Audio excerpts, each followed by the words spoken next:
سادتي أنساتي وسادتي هنا تتابعون ثالث انطلاقات هذه الأمسية على شأن سيدي ولي العهد.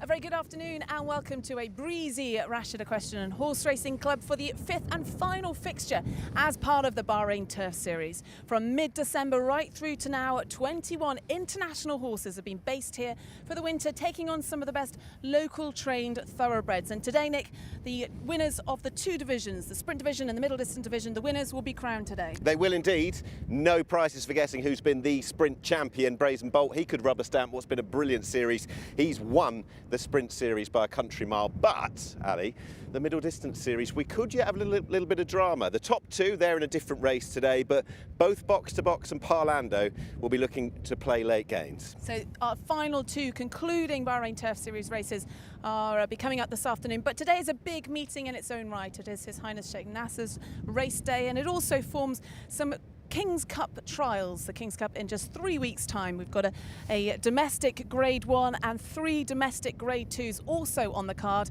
And let's get all of the details with this afternoon's commentator, Darren Owen. Thank you, Ali. Yes, a warm welcome to you all, and warm being the operative word because the temperatures are soaring now. We're in the high 20s. Regarding the wind, once again, it's pretty strong, but today's wind direction in relation to the home straight, it's actually a tailwind, so it will be behind the runners as they come down the 600-metre straight. And just to confirm, we are on the outer track for today's superb car. So let's have a look at today's menu. The 8 races. And the appetizer is for the Arabian Breds. It's a domestic Grade 2 for the Arabian Breds going the mile. That's the first race on today's programme. Second race up, the locally breds in action here. Another mile race, 1,600 metres the journey. And we move on to the Vision 2030 by BEYON. This is the first of our Turf Series contest. 2,000 metres. As the guys were saying, it's still pretty open. It's up for grabs, particularly Parlando and Box to Box. They're being in prime position to take top honours in the middle distance division. The sprinters will be in action. That's at race 4, 1,000 metres for the SAKHIR Cup by Aluminium Bahrain. Brazen Bolt has been really one of the stars this season. He's drawn 9 today, so not a bad draw for Brazen Bolt. On to the 5th race, and the 5th race is over 1,200 metres, and this race features Celtic Champion and the Inform ALBA. That's race number 5. 6th race today, 2,200 metres, a domestic Grade 2. Mudalal and Hercules go head-to-head. Hercules comes here having won the Derby last time. 1,400 metres, the journey for a domestic Grade 2, our 7th contest of today. And on the international markets, Bucento is going to be a short-priced favourite. And I'm really looking forward to that 8th race. His Highness Sheikh Nasser bin Hamad Al Khalifa Cup, sponsored by Bapco Energies. Isle of Jura has been one of the stars of the winter season. Panning for gold comes here on the back of that emphatic success last time. And Lucanda, who's already beaten Isle of Jura, is in the lineup. So that's the card. 8 races to look forward to. Let's have a look at a couple of horses who won't be winning. That's a certainty because they're non-runners. Scratch in the 4th race, number 11, Avigo Joe. And in the 6th race, number 1, Immortal is out. Now, we do have a jockey change to report. Comes up in our first race of the day. Number 6 here, KHALED Al Adiyat, is now partnered by Lee Newman.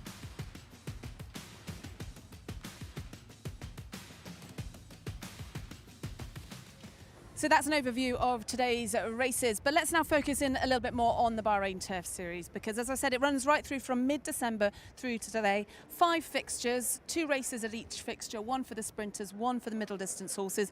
Points accumulate throughout the season. I mean, each race is worth in itself $80,000 US, but there's a 40,000 bonus for the winner of each pot. Let's reflect on this sprint division first, because that one is done and dusted. Isn't it just? We're about to call up the standings. Not quite final at this stage, but the result, well, that's beyond doubt. Brazen Bolt has been the star sprinter, 40 points, clear of the fellow-bred squealer, Nigel Tinkler, with 20. Darren, 17. Roman Dragon, that shock winner last time, has got 17 on the board.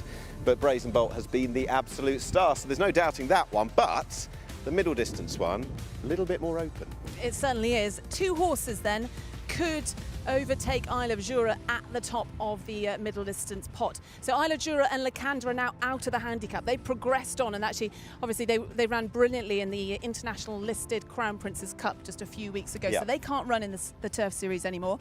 But Box to Box, who's in third at the moment, trained by Hugo Palmer, and Parlando, who's down there by Ian Williams. Those two, in theory, could overhaul Isle of Jura. Well, and on the international markets, if they are going to be some kind of a guide, there's rather an expectation that Parlando, who was quite an eye-catcher when fourth last time, I think he's favourite. So there is an expectation he could win. And if he does, well, there you go, you've got your champion. Box to Box, they'll just be hopeful of a top two finish to cement it, but not behind Parlando. That's the maths. So each race is worth $80,000 and then there's a 40,000 bonus for the winner of each pot. 25,000 going to the winning owner and 15,000 going to the winning trainer.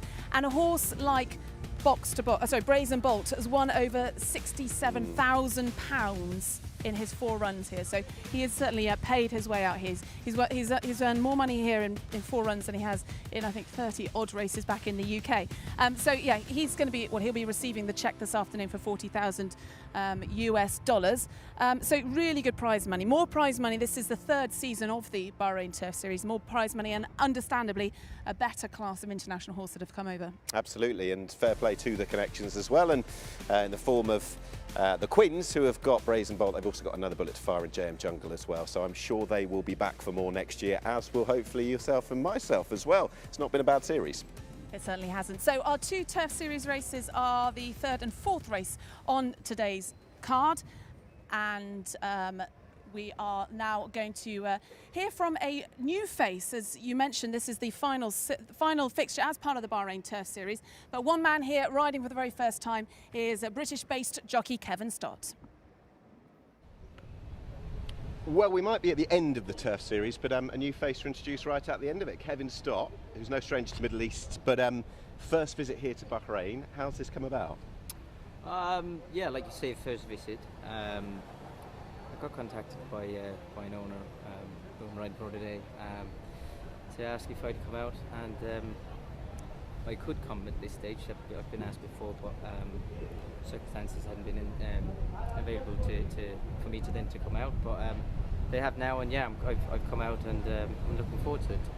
You've got good riders today. We'll come to them in a few moments' time. But your first impressions of the place, of obviously arriving yesterday and then coming to the racecourse for the first time as well. Yeah, listen, it kind of looks like Bahrain's on a proper upward curve. You know, there's a lot of new buildings going up and stuff, and they're obviously expanding hugely.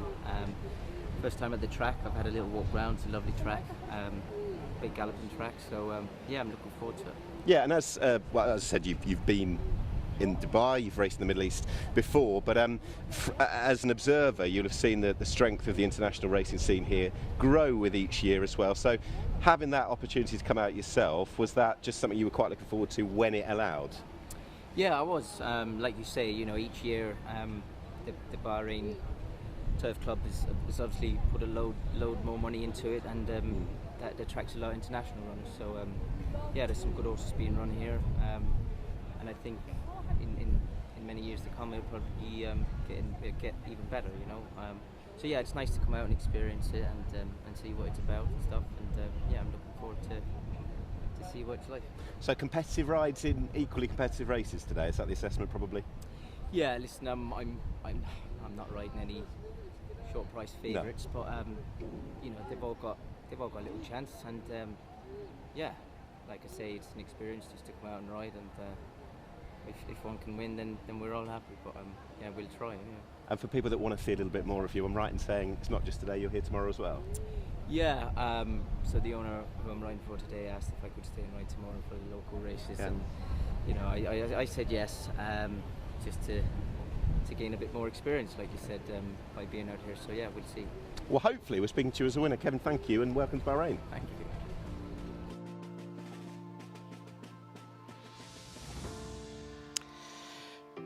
Yes, good to see Kevin Stott here in Bahrain. Let's have a look at our first race of the day. It is a domestic Grade 2 for the Arabian breds. His Highness Sheikh Mohammed bin Nasser bin Hamad Al Khalifa Cup. Number 1 is BEYON 1777.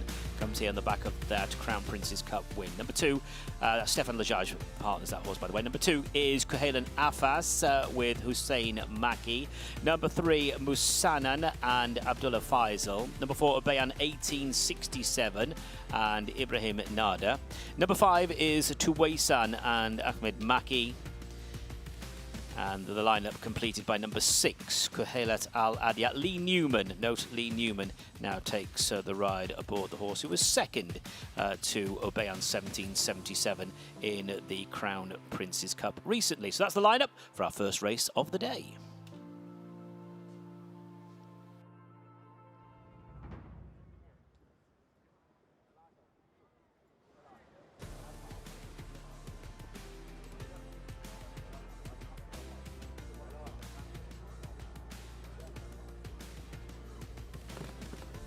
So let's have a look at the horses then, a little bit more detail in the parade ring. Now, 4 out of the top 5 ran in the Crown Prince, that finished in the top 4 of the top 5 in the Crown Princess Cup line up again today, and the winner that day was BEYON 1777 under Stefan Lajaj, and that is horse number 1, trained by Fawzi Nas, owned by Al Khaldia, and he's the one to beat Nick. He is horse number 1 of BEYON 1777. Yeah, it was a bit of a shock win 2 weeks ago with the champ, KHALED Weldon Zaraya, 1797 beaten. Number 2 is KHALED Afas 1708. Is one of those horses that Ali was mentioning behind the BEYON 1777. Has got over 11 lengths to turn around from 2 weeks ago and finished 5th in this last year. Would look to come up a bit short.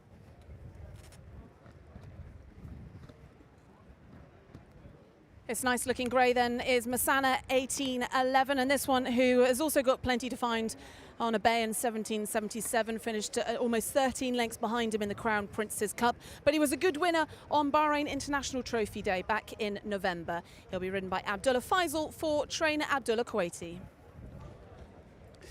Another grey, that is a BEYON 1867, who was behind a BEYON 1777 2 weeks ago. One of those two look to reverse that form.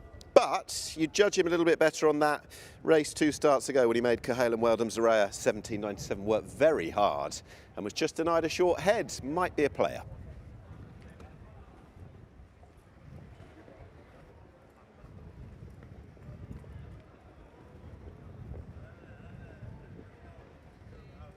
So another horse that'll be running in the colours of Victorious Racing is horse number 5, Tuwaisan. Ahmed Maki rides for trainer Yusuf Taha, and there's a bit of a step up in class for Tuwaisan. This race a domestic Grade 2. He's been mostly running in weight for age. So horse number 5 then is Tuwaisan 1762. And completing the field is number 6, KHALED Al Adiyat, the mare, who was second to a BEYON 1777 last time. Might be the biggest threat. And I think the element of her running over the 1,600 metres here today, that looks likely to suit. If she can really see it through here, I think, no prizes for originality, I think she will be the one to beat.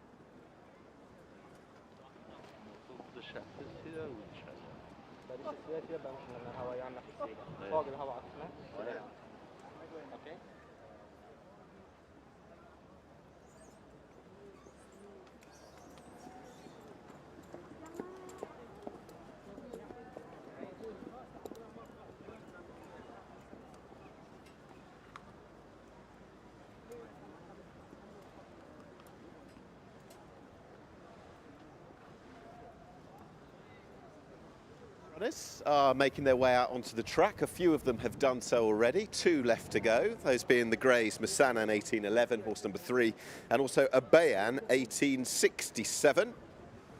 The 2 greys in the field. They're going to be the last couple to go out. Yeah, there are 4 out on track, and there you go.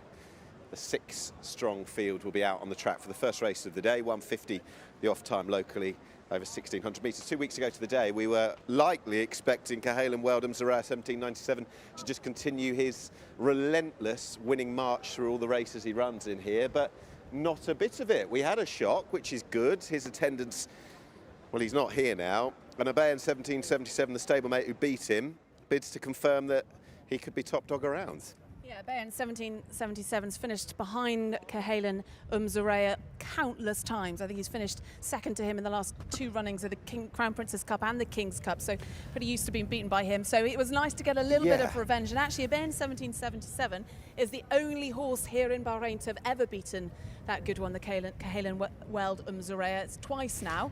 Yep. But generally, it was a bit of a surprise. So Stefan Le Judge, though, seems to have formed a really good partnership with him, and he's actually leading the Jockeys' Championship at the moment. So looking for victory again then on BAHRAIN 1777.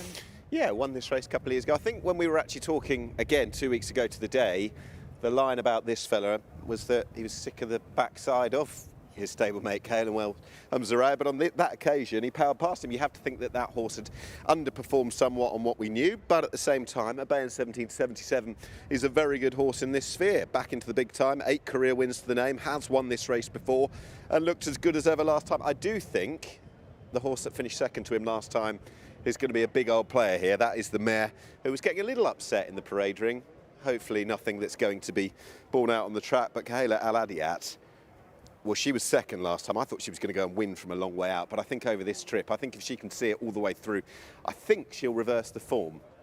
Yeah, stepping up in trip today, this one over 1,600 metres, the Crown Princess Cup's over 1,400 metres, and this is seen, although it is a domestic grade 2, so it's a good race in its own right, it is also seen as a stepping stone, a prep race for the King's Cup, which is on the 8th of March, so 3 weeks to the King's Cup. So today's an important one. I mean, these Arabians are bumping into each other almost to sort of all these big races, so they're pretty familiar with each other, but there is obviously that one horse missing, KHALED Mzuraya, who will be looking very much to get revenge in the King's Cup in 3 weeks' time.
So the runners are arriving at the start now for our first race of 8 today, this domestic grade 2, H.H.SH Sheikh Mohammed bin Nasser bin Hamad Al Khalifa Cup for the Arabian breds, featuring BAHRAIN 1777, who comes here on the back of that Crown Prince's Cup success. Won that by half a length, beating KHALED Al Adiyat. KHALED Al Adiyat, the only mare in the field.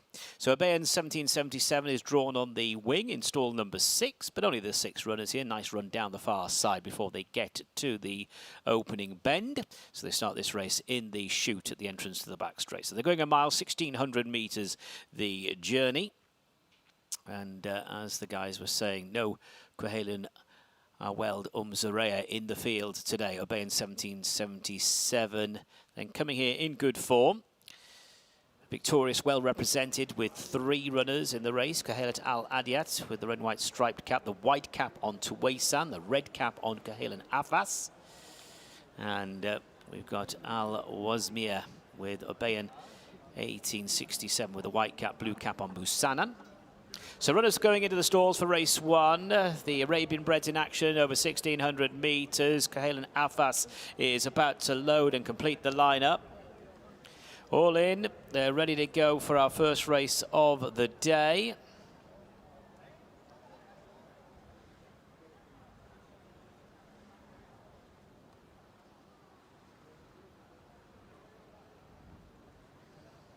There's one more out of line. That was a BEYON 1777. All in now, ready to go. And they're racing. So 1,600 metres in front of them. KHALED Al-Adiat began sharply. BEYON 1777 switched to the inside straight after the start, right at the back end of the field. So they move on down the far side, and it is Tuwaisan who puts pace to the race with Musanan. Those two to the wide outside is KHALED Afas with the red cap now shifting forward. Leaders are followed by KHALED Al-Adiat with a BEYON 1867 and a BEYON 1777 occupying the last 2 spots. So they move on down the far side, heading now towards the final 1,000 metres. And it is KHALED Afas in front, leads by around a length. Tuwaisan in second place. Musanan is disputing third with KHALED Al-Adiat. And the 2 BEYONs, the last 2, a BEYON 1867 and a BEYON 1777. Approaching the final 800, coming on down the side of the track, and it is KHALED Afas in front. KHALED Afas, a little keen, leads by around about a length. Tuwaisan, white cap to the outside, big white face of KHALED Al-Adiat just in behind them. So Victorious holding a strong hand as they approach the final 600. To the wide outsides of BEYON 1867, against the rail of BEYON 1777, and between horses Musanan being pushed along, still all to play for. Down the straight towards the final 400. KHALED Afas, the strong travelling KHALED Al-Adiat to the outside. Wide of those is BEYON 1867. That's the first of the greys heading down towards the final 300, and it is KHALED Al-Adiat who has gone for home. BEYON 1867 in second place. BEYON 1777 not making much impression in third. They're inside the last 200, and the lead is held by KHALED Al-Adiat, leads by around about 2.5 lengths in the hands of Lee Newman, and KHALED Al-Adiat will win. Second place goes to BEYON 1867, third BEYON 1777, and in fourth KHALED Afas, who was clear of Musanan, and the last one to cross the line was Tuwaisan. So good victory there for number 6, KHALED Al-Adiat. Nice spare ride there for Lee Newman. This is a horse who was second last time to BEYON 1777 in the Crown Prince's Cup. Travelled really well. And then Lee Newman pressed the button, inside the final 400 to take over. And KHALED Al-Adiat, the only mare in the lineup, has come through to take top honours. Was a winner here back in December. BEYON 1867 was the one who gave chase, and just couldn't get to KHALED Al-Adiat in the end. And BEYON 1777 just hung a little bit under pressure, but just really didn't make much impression on the front 2 ultimately. So provisional numbers there are 6, 4, 1 and 2. 6, 4, 1 and 2. Number 6, KHALED Al-Adiat, partnered by Lee Newman, owned by Victorious and trained by Yusuf Taha, the winner of race 1. Yeah, she's a very classy mare. She is the girl against the boys, and she'd show them all the way to go. KHALED Al-Adiat, second last time to BEYON 1777. Well, that's been reversed. Did fancy over the 1,600 metres. Whether that might be the case as well. Lee Newman, no-nonsense stuff on the front end. Perhaps there was a suspicion that she'd be strong travelling but pass deep in the race like last time, but not a bit of it. And a good performance it was. Perhaps BEYON 1777, 2 weeks on, just underperforming a little bit and splitting the pair. Well, that was another BEYON, 1867, the grey, who's finished in second and reversing the form like the winner with BEYON 1777. But the mare wins it, Ali. Well, let's have a word with winning jockey then, Lee Newman, who picked up a spare ride on this mare, but an actually relatively easy win in the end. Yeah, too easy. I don't know what to tell you. I don't know much about her, but well prepared. Well executed. And nice for you on a personal level to get a win on a big day like today? Yeah, always nice to get a win no matter what the day, but especially for His Highness Sheikh Nasser. That's always important. We have a bit of luck together, so yeah, it's nice. Well, enjoy the victory then. Yeah, it is an important day today. It is His Highness Sheikh Nasser's day, in fact. So victory then to him in the first race, courtesy of KHALED Al Adiyat. Well done to Lee Newman and trainer Yusuf Taha. Well then, we'll welcome back in the first winner of the day, the race for the purebred Arabians, and it is the mare that's won it. In the hands of Lee Newman for Yusuf Taha in the colours, those distinctive colours, they might not be done for the day either, of victorious racing. The winner is KHALED Al Adiyat.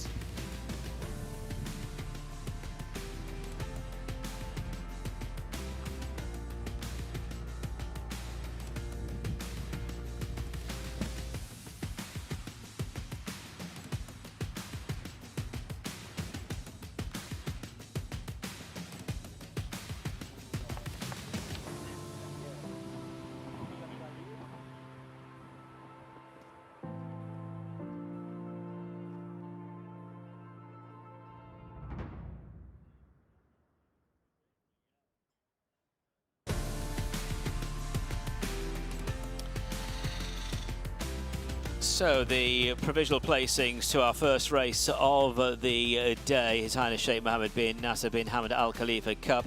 First, number 6, KHALED Al Adiyat. Second, number 4, BEYON 1867. Third, number 1, BEYON 1777. And fourth, number 2, KHALED Afas. The distance is there 2.5 lengths and 1 1/4 lengths. That's 2.5 lengths and 1 1/4 lengths. And the official time of the winning horse, 1 minute 52.08. 1 minute 52.08.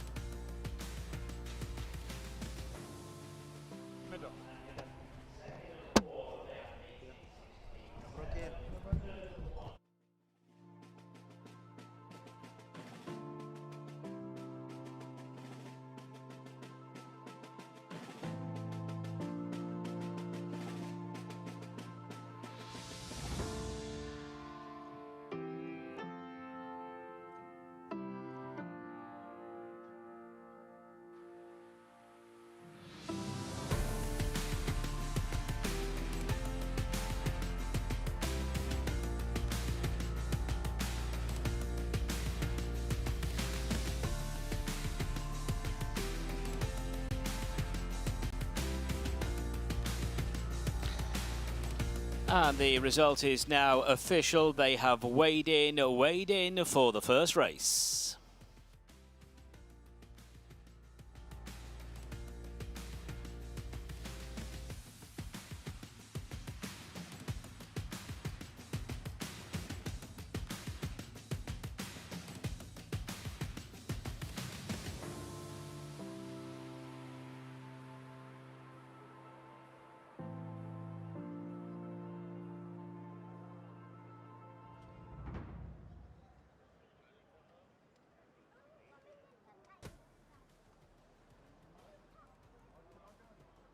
So the trophy presentation is about to start now for the His Highness Sheikh Mohammed bin Nasser bin Hamad Al Khalifa Cup. And presenting the trophy for this race is His Highness Sheikh Faisal bin Rashid Al Khalifa, Vice President of the Supreme Council for Environment and Vice Chairman of the REHC. Congratulations to connections of KHALED Al Adiyat, winning owners Victorious Racing, winning trainer Yusuf Taha and winning jockey Lee Newman. KHALED Al Adiyat, 1782 winner of the His Highness Sheikh Mohammed bin Nasser bin Hamad Al Khalifa Cup.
So let's take a look now at our second race of the day. His Highness Sheikh Khaled bin Nasser bin Hamad Al Khalifa Cup. This race is over 1,600 metres for the locally bred thoroughbreds. Number 1 is Amwaj Kieran Schumacher. 2 Pisces Stefan Lejaj. 3 Torpedo Abdullah Faisal. 4 Zafarani Neil Callan. 5 December Hussein Maki.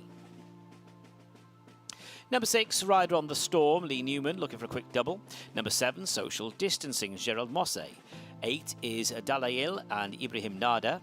9, Fisherman's Friend, Edinson Rodriguez. 10, Great Dane, Andrew Elliott. Number 11 is Latif and Cohen Klijman. 12 is Tayar Hussein Asghar. 13, The Irishman and Matthew Pelletan. And 14 is Makasib and Hassan Ali. They are the 14 facing the starter. So horse number 1 then is Amwaj, a 3-time winner for trainer Hada Ibrahim.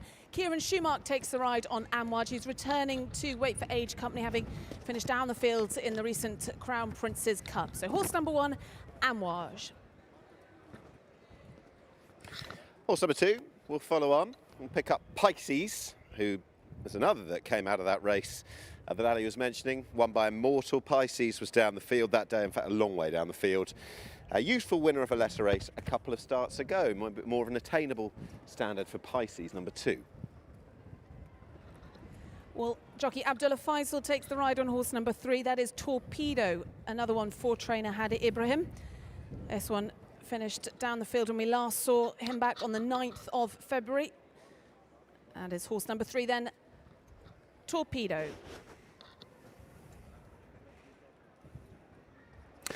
Next up, we're going to find horse number 5. This will be December, one of the Fawzi Nass runners in the race. 1,600 metre race, but has got a wide draw out in 14 December. Winless since the back end of 2022. One's getting very agitated, that being horse 9, so we'll give plenty of space.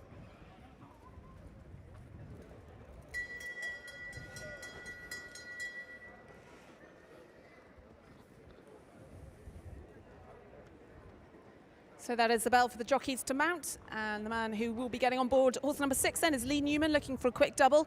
This horse then is Rider on the Storm, who's got plenty to find on his recent runs, but he's running in the colours of M&E Racing for trainer Alan Smith. Next up, we've got Social Distancing, horse number 7, Gerard Mosse, Alan Smith. She was good here when winning back in December, and she didn't disgrace herself against a better calibre of opposition last time. Social Distancing, who I think is going to be a big player in this.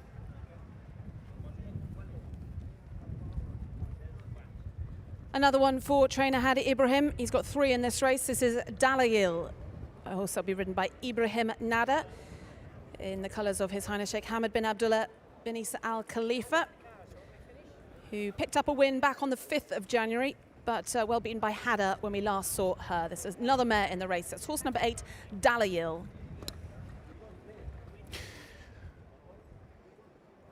Right, that is 9, and worth keeping an eye on Fisherman's Friend, who got very agitated last time on that circuit of the parade ring, but hopefully has calmed down. Now the jockey is aboard. Has had a little bit of a break, not seen since November, remains a maiden, and hopefully keeps a lid on things. The third runner in this race in the colours of M&E Racing is Great Dane for trainer Alan Smith. Andrew Elliott takes the ride on Great Dane, a horse that finished 4th behind Zafarani on the 26th of January. So horse number 10, Great Dane.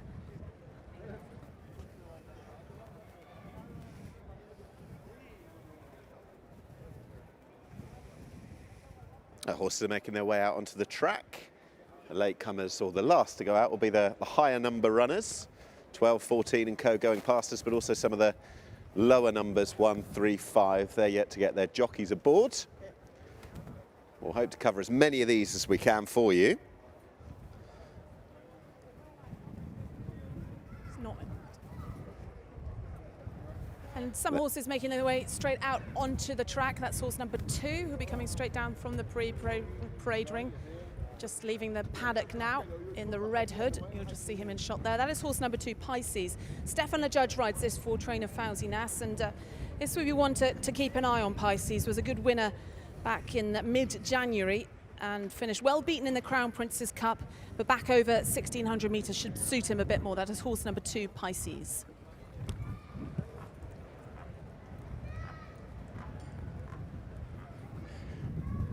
Selection of the runners still yet to go out. That includes 5 who's in shot. That's December, who we talked about a little bit earlier. Neil Callan's aboard his mount. We've also seen getting legged up Kieran Schumacher, who's got the interesting ride on Amwaj, the top horse, who's got the draw in 5 today. 3 goes out, that's Torpedo.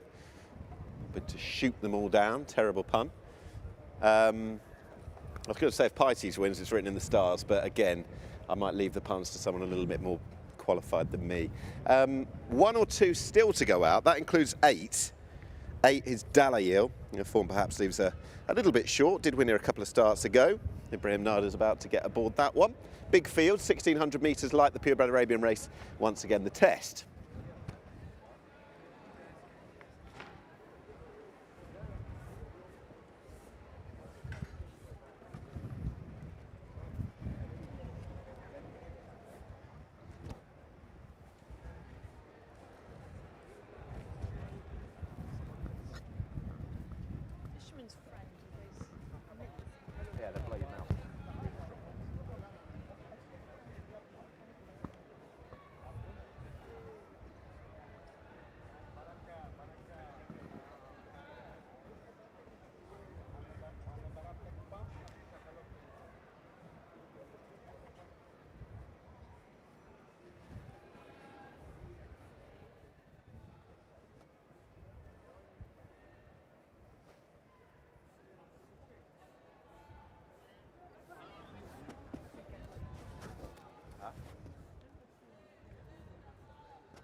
Horses down at the start then.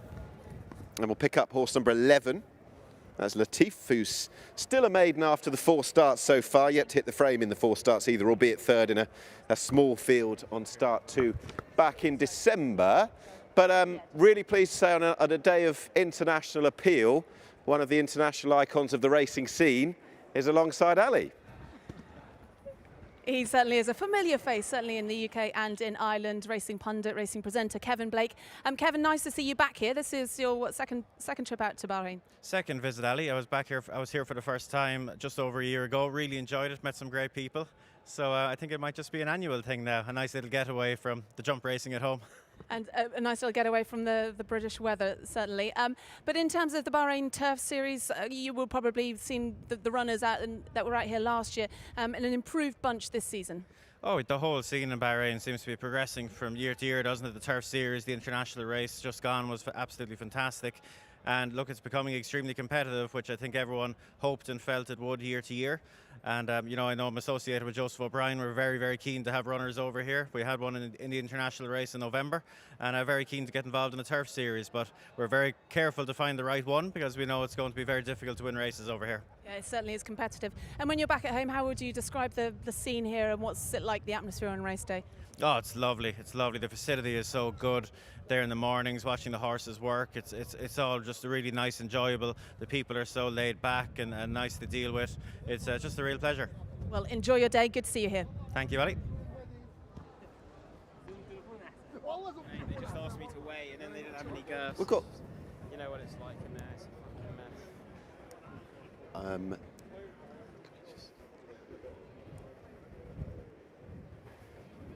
Yeah, we could. Good. Just a single.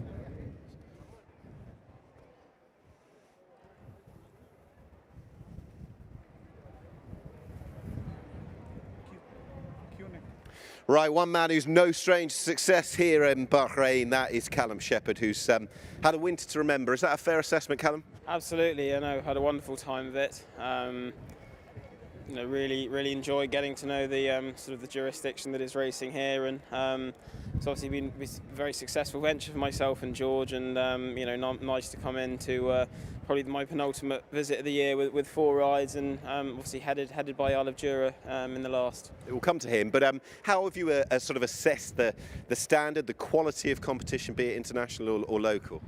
It's very impressed by it, really. There's obviously been a lot of recruitment from a lot of sort of domestic British horses brought over, and but as you say, the local stables have been a force to be reckoned with as well, and the mix between the two racing against each other in the series races, and indeed some of the local graded races create compelling racing, and we've got some exciting stuff on today again.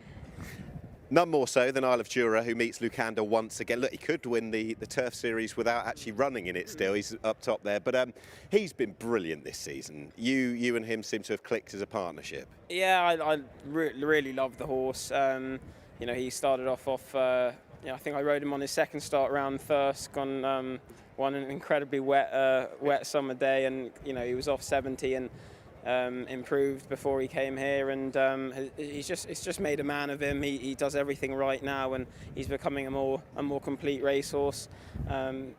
He's very impressive last time, and and potentially has improved on every start as well. So hopefully more of the same. Is that the best that he felt last time? Yeah, I think for sure that was it was a strong field and a proper gallop, and just how strong he was through the line and how dominant he was sort of late on. It was really good. Time's against us, but nominate any of the others that you might or you do ride later. Anything you particularly fancy? I think Thundermore probably.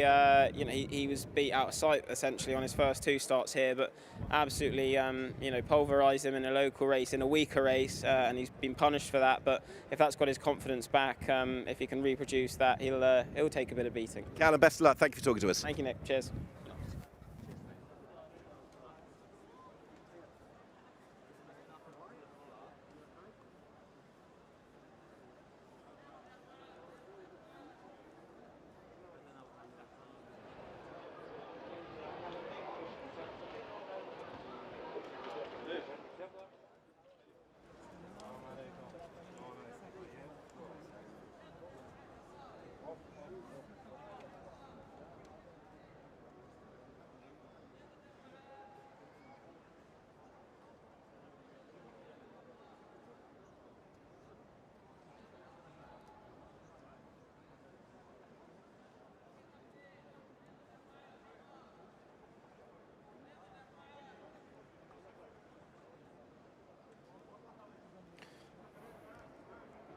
Okay. So, second race, and when looking at the international markets, scanning them earlier, there wasn't too much between, ironically or not, Social Distancing and Amouage right at the top of the market. Horses 1 Amouage and 7 Social Distancing. Social Distancing, she was good here back in December, and she certainly didn't disgrace herself against a better calibre last time, with the likes of Taris winning it. I think she's useful enough to make her mark here. And 1 up top, that is Kieran Schumacher's mount, Amouage, who was a winner back on the 29th of December, a few starts ago. Midfield last time, 2 weeks ago in the race won by Immortal. That's a thread that joins quite a few of these together. Didn't run too badly, and I wouldn't have thought this will take as much winning as that race. So though those two might be those to fight out the finish, but the loading process well underway. Okay, second race of the day. Darren, all yours. Thanks, Nick. Yes, about 5 runners still out of line here for the second race then, over the mile, 1600 metres. With the blindfold is Social Distancing. That one in the blue jacket of Aladia Racing. Alan Smith, Gerald Mosse teaming up with Social Distancing. So looking at the scene behind the starting stalls, the Irishman has been blindfolded for stalls entry. Just getting a little bit warm in the prelims, so the Irishman is out of line. Social Distancing, Tayar, Fisherman's Friend and December. The other ones are waiting to go forward. So a couple of them in behind the stalls there with the blindfold. So a field of 14 runners coming out of the mile chute on this occasion for our second race. Tayar is still to go. Hussein Asghar takes the ride aboard Tayar. Gerald Mosse aboard Social Distancing. Just looking at those two now. Tayar there with the Al Mohammedia Racing colours yellow cap. Social Distancing, who was down the field last time, was second here in early January. This is Social Distancing. He was favoured on the international markets ahead of Amouage. Social Distancing moving into place then for our second race. Over 1,600 metres, standing by for a start. All in.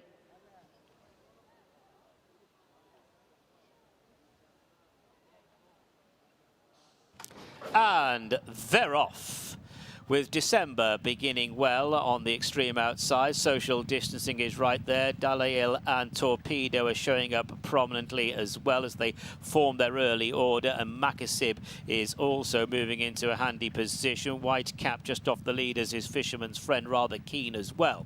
Going on down the far side, and it is Makasib and Social Distancing. They are the front pair with Fisherman's Friend to the outside of them. Dalail and Torpedo are currently running together. Torpedoes against the rail, pale blue jacket. The red cap half jacket of Great Day now is moving into a handy posse. Get one going about 3 wide. Settling down in mid-division is December. One who's not settling is Rider on the Storm. Amouage has settled nicely halfway down the field. Tayar is against the fence, followed by Pisces, pushed along, and then comes the Irishman ahead of Zafarani, and Latif is last of all. Social Distancing is the leader, chased by Dalail in second. To the outside is Fisherman's Friend, then Makasib, who's being followed into the straight by Torpedo, is coming under a ride.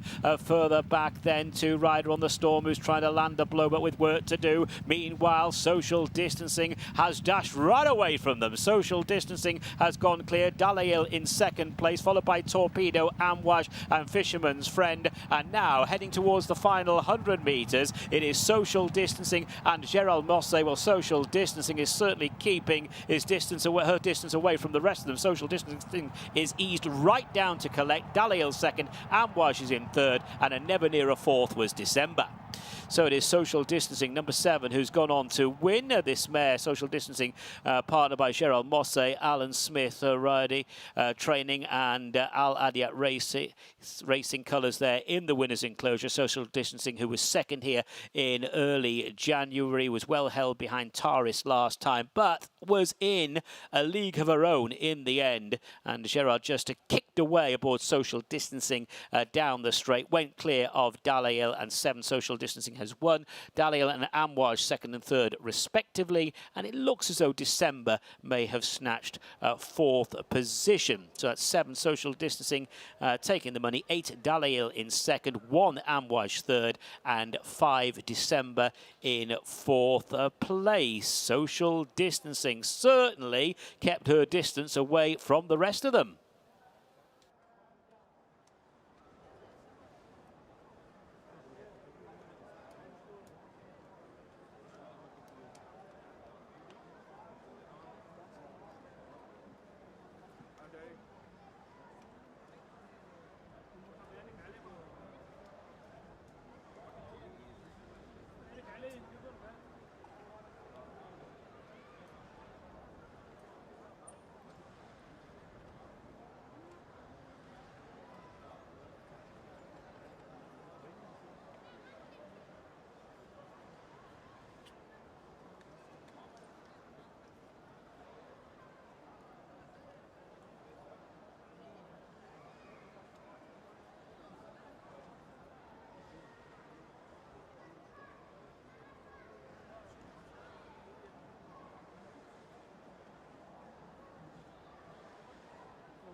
Social distancing in name and nature. There you go, those distinctive white gloves. Gerard Mosse, a pat down the neck for the mare, who's won and won very well indeed.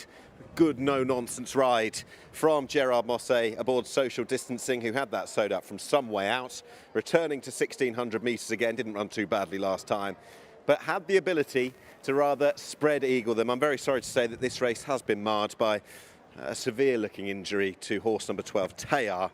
Our condolences to the connections of that horse, who is being attended to out on the track.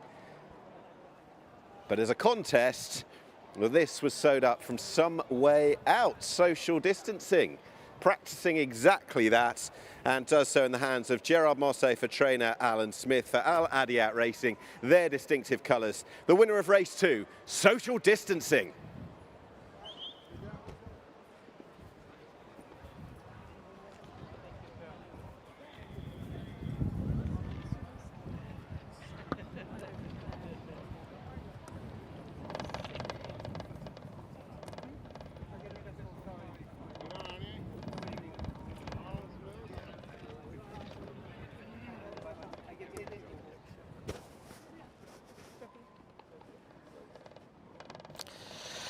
The result of the second race is H.H.SH.Sheikh.KHALED bin NASSER bin Hamad Al Khalifa Cup. First, number 7, Social Distancing. Second, number 8, Dalail. Third, number 1, Amwaj. And fourth, number 5, December. The distances, 3 lengths and half a length, 3 lengths and half a length. And the official time of the winning horse, 1 minute 39. That's 39.05. 1 minute 39.05.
So once again, presenting the trophy for His Highness Sheikh Khaled bin Nasser bin Hamad Al Khalifa Cup, our second race on the card. We welcome up His Highness Sheikh Faisal bin Rashid Al Khalifa, Vice President of the Supreme Council for Environment and Vice Chairman of the REHC. Well done then to Social Distancing, receiving the trophy there for Al Adiat Racing is His Highness Sheikh Issa.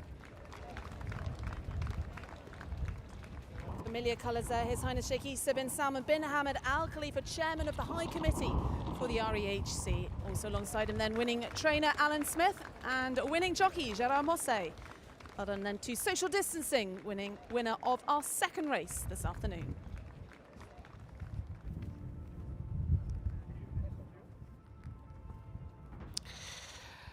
And the result is now official. They have weighed in for the second race, and they see confirmation on the screen. Number 7, Social Distancing, the winner. 8, Dalil, second. 1, Amwaj was third, and number 5, December, finishing in 4th place. They have weighed in for race 2.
سيداتي أنساتي وسادتي هنا تتابعون ثالث انطلاقات هذه الأمسية على الشأن سيدي ولي العهد.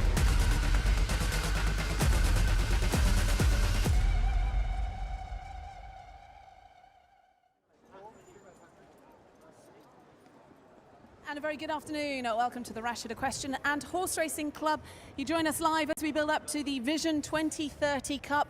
It is the 5th and final fixture today as part of the Bahrain Turf Series, and we've got our final 2 races then to enjoy this afternoon. The Vision 2030 is for the middle distance horses, and then at 3:15 local time the SAKHIR Cup is for the sprint horses. And today we will see the 2 champions of both divisions crowned here today. Yeah, we will. No prizes for guessing who is the champion sprinter. Brazen Bolt's been the star sprinter. That's over as a contest. But this upcoming middle distance race, well, there could be late gains made by both Parlando or indeed box to box, so all to play for. Let's have a quick look at those standings then, because the Bahrain Turf Series consists of 10 races, 5 for sprinters, 5 for middle distance horses, and these are the current standings for the sprinters. And it's all over really. Brazen Bolt then confirmed the winner, having won last time, or 2 times ago rather, and finished 2nd and 3rd before that. But let's have a look at the middle distance division, because Isla Jura and Lacanda have done so well out here. They're now out of the handicap, so it is all down to box or Parlando. Those are the 2 horses that could overtake Isla Jura at the top of the standings. So box to box needs to come 2nd or indeed 1st to win it, but if he comes 2nd to Parlando, it'll be Parlando who wins it. So there is plenty to play for in this. Plenty to play for and plenty of money at stake. Each Bahrain Turf Series race is worth $80,000 US, with a further $40,000 US bonus to the winners of both those divisions. So $40,000 US up for grabs this afternoon in the middle distance race, and the Vision 2030 will decide that. So let's get all the runners and riders with our commentator Darren Owen. Thanks, Ali. Yes, sounds like Ali's pocket money, doesn't it, that's up for grabs here. So 2 races to look forward to, the middle distance division, still all to play for. Regarding the conditions here today, we're looking at really good temperatures, around about 28 degrees at the moment. There is a tailwind, fairly strong tailwind, but 2 very competitive Turf Series races coming your way. So let's have a look at the first of those. It is the Vision 2030 by BEYON. It is over 2,000 metres, 13 runners going to post. Isle of Jura leads this division, but still up for grabs here with the likes of Parlando and box to box, holding every chance to be crowned the champion. Number 1, Goumet and Hussein Maki. Number 2 is Sovereign Spirit, Kevin Stott. 3 is Duke de Kent, Callum Shepherd. 4, Merlin's Beard, Jason Watson. 5, Classical Wave, Stefan Lejage. 6 is box to box, Jason Hart takes the ride. Number 7 is Burglar, Harry Davis. 8, Simply Sondheim, Charlie Bishop. Number 9 is Grania and Rowan Scott. 10, Gulmarg, Neil Callan. 11, Parlando, Gerald Mosse. 12, Illuminated, Kieran Schumacher. And 13, Moktasab, John Egan. So all familiar names then, both equine and the guys in the saddle. The Vision 2030 by BEYON coming up. It is the final leg of the Turf Series. This is the Middle Distance Championship.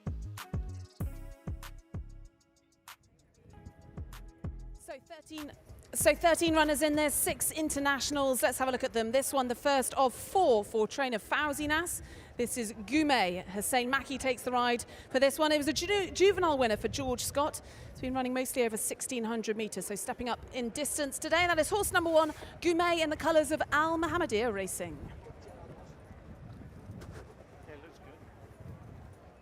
Next up is horse number 2. This is Sovereign Spirit. We welcome Kevin Stott to Bahrain for the first time, taking up his first rides here today. Sovereign Spirit, who won first up here for the New Connections back in early January. Sovereign Spirit last time behind Isle of Jura.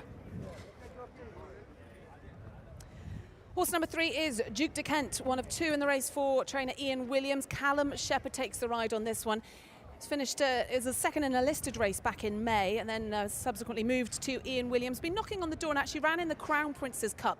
Was outclassed in that last time behind Isle of Jura, but this is a lot easier company. For horse number 3 then, Duke de Kent. Number 4 is next. That is Merlin's Beard, who ran an absolute stormer in this race last year, just denied by Goumon. It was a very narrow margin of victory. Much quieter this season, but perhaps coming to the boil having another crack at this race.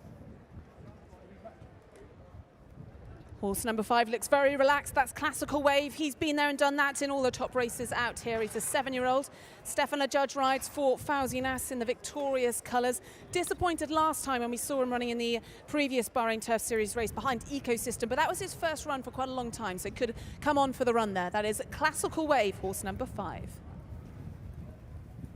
Next up is Box to Box, who will look to improve upon that defeat last time behind Ecosystem, perhaps not giving his running. He was behind Lucanda the time before, Isle of Jura the time before that, and hopefully, if he's in the first 2, he'll be leapfrogging that pair to win this series. Horse number 7 is Burglar, who's been very consistent since he moved from the Godstons out here to Bahrain. 3 respectable runs, including 3rd last time out behind Ecosystem. And Burglar certainly one to watch on the international markets. Alan Smith trains this one, and Harry Davis, we welcome him here to ride Burglar, horse number 7.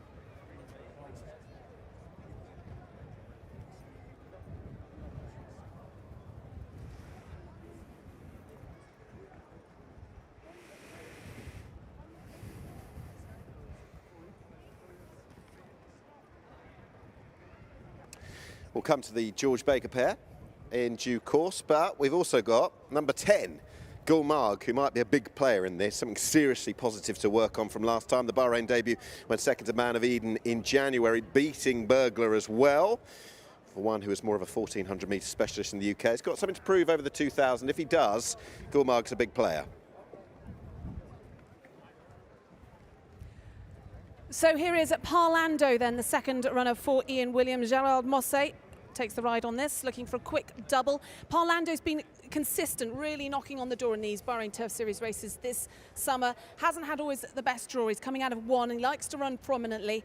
He's certainly eye-catching, and I know he's fancied on the international market and could do a snatch and grab on the Bahrain Turf Series overall standing. So that is horse number 11, Parlando.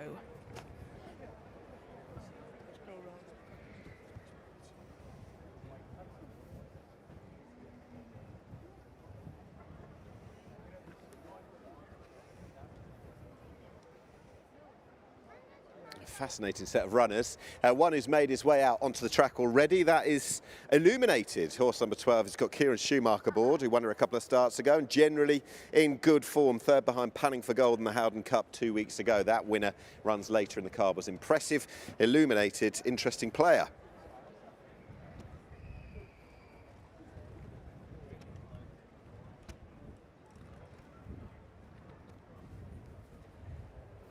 So as they circle down at the start, we'll just try and pick out some of the ones we haven't seen close up. But 13 runners in this, as we mentioned, Nick, the 6 internationals. But this is really, I guess, in terms of the 2 races today, this is the more important one, given that it will really could decide the overall standings. We saw Isle of Jura and Lucanda, they're topping the standings, but they're ineligible to run in this handicap, having progressed right through to international listed companies. So it is down to Box and Parlando then to snatch victory on this final race. But very much the international seems to have dominated the Turf Series this season. A stronger set of horses now, the Bahrain Turf Series in its 3rd year. And we have a quick look then at horse number 9, Grenier. This is one of 2 runners in the race for George Baker. He's got 7 running here this afternoon, all 7 of his horses that he's brought over. This is Grenier, who's a horse that's been with George for a number of years. Rowan Scott takes the ride on this. He's got a little bit to find on his previous 2 runs. He finished well behind his stablemate Lucanda on his first run, and 5th to Man of Eden when we last saw him. That's Grenier, horse number 9.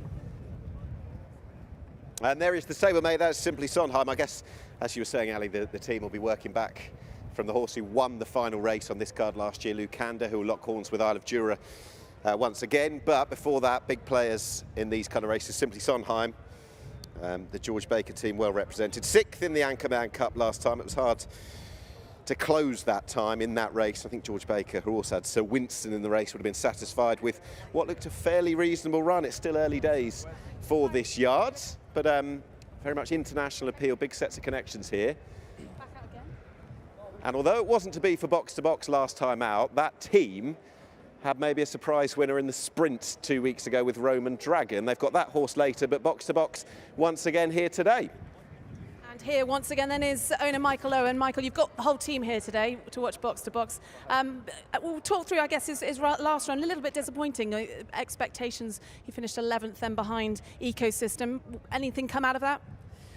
Well, last time I brought the Roman Dragon contingency, and now there's the box-to-box group. So I think last time we didn't expect much from Roman Dragon, and he won. We expected a bit more from box-to-box. Hugo thought there was a couple of things. The reason there's a long gap between races, of course, and we dropped back in trip, which was probably not ideal. Back up in trip today, so hopefully we see a better showing. And nice to see you back out here. You enjoyed your trip last time. I imagine you've got a very busy schedule, but enjoy coming in, fitting in these trips.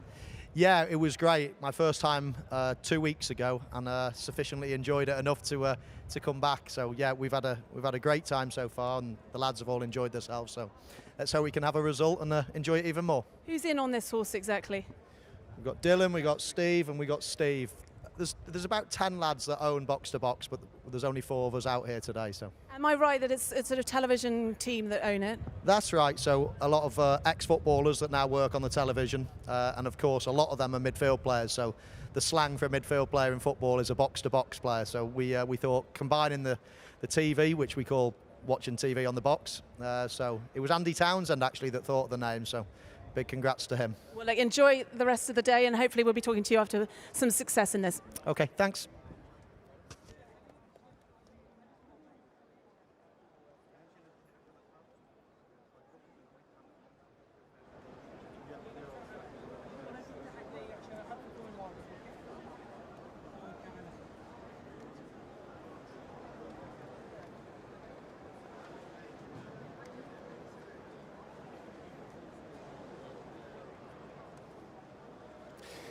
Ian Williams, well represented. He's got a couple of runners in here, Duke de Kent and also Parlando. Trainer's representative, trainer's son, Harvey Williams alongside. I guess with the two of them, we ought to start with Parlando. I think on the international markets he's quite popular. What was your takeaway from that 4th place run here 2 weeks ago?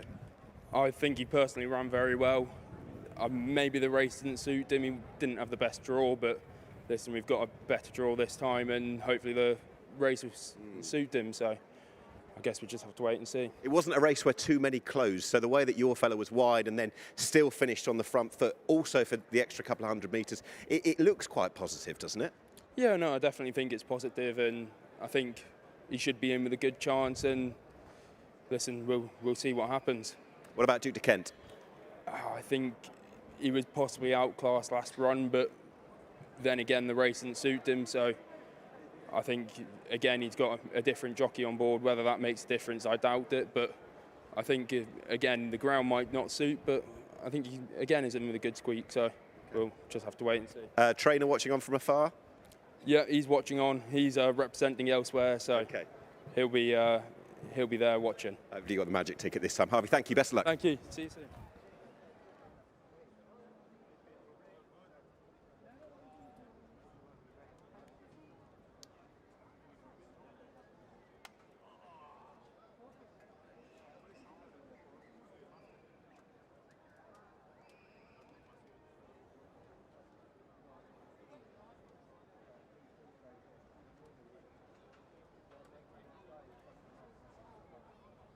So Nick, we heard from connections then of the 2 prominent international runners, but we ought to touch on some of the local trained horses. Gulmarg is pretty fancied in the betting for trainer Fawzi Nass and jockey Neil Callan. And this horse has had just 1 start in Bahrain. He ran on the 5th of January. And Fawzi Nass's horses do tend to come on for their run. So I know he certainly is one to watch, Gulmarg. And Burglar is the other one who ran very well. And Harry Davis is riding Burglar here this afternoon. But 13 runners then in this, the Vision 2030 Cup by BEYON. Over to you, Darren. So they're all in. Stand by for a start, 2,000 metres in front of them, and they're racing with Goumet jumping well. Mokhtasar box to box has got a nice position early on, and so too is Gulmarg with the white cap, red cap to the outside of Merlin's Beard as they go into the first turn. It's Merlin's Beard coming over to grab the fence. Grania is right there. Mokhtasar box to box. Leaders are followed by Gulmarg. Duke de Kent is halfway down the field, followed by Sovereign Spirit. Then comes Illuminate. Illuminated to the inside. White Jacket is Simply Sondheim, followed by Goumet. They go into the back. Parlando, Classical Wave and Burglar are the next few. 1,400 metres left to gallop, and the lead is held by Merlin's Beard from Grenier in second position. Pale Blue Jacket 2 lengths away to Moctasar, followed by Box to Box.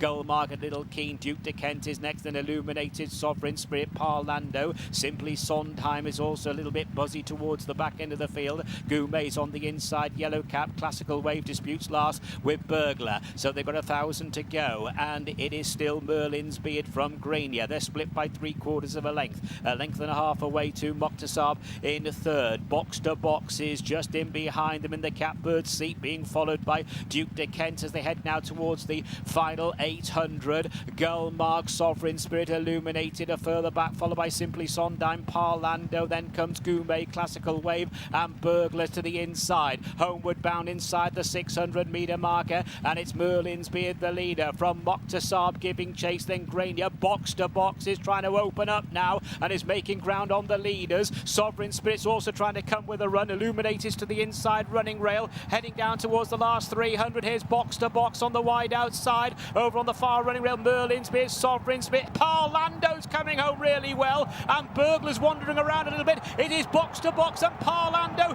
two big players in the Turf Series, and it's Parlando who's coming through to take it. Parlando the winner. Close second, Box to Box and Burglar, then Sovereign Spirit and Moctasar clear of Illuminated, and best of the rest was Merlin's Beard. So it is Parlando who has gone on to win, and that is an all-important success for Parlando. The two big players coming here today for the final leg of the Turf Series. Parlando coming through to take the money on the wide outside. Gerard Mosse executing that challenge perfectly aboard Parlando, coming down the outside for the Ian Williams stable, a horse who was fourth behind Ecosystem last time. Thought Box to Box was coming to collect, mastered Merlin's Beard. Sovereign Spirit came with a run down the outside, and Burglar was one of the last ones to deliver a challenge. But it is Parlando who's gone on to win the Vision 2030 by BEYON, the final leg of the Turf Series. Here's Nick. Yeah, what drama. We spoke to the trainer's representative, the trainer's son beforehand, Harvey Williams. Listen, I don't know what you were expecting fully coming here, because I think you were a little bit nervous about speaking to us beforehand, but you won't mind speaking after that, will you? No, listen, he's run a great race. He's done everything we've asked for him, and he's stayed on well. He's done what we've wanted him to do for the past few runs. He's finally put the job to bed, so we're very happy with that. Delighted. I think that the father trainer will be as well watching on. Unless we've got this wrong, you've won the series as well. Dead heated for points with Box to Box, but by virtue of winning the race, that's the $40,000 bonus in the bag as well. Listen, that's great news. It's more than what we would have wanted.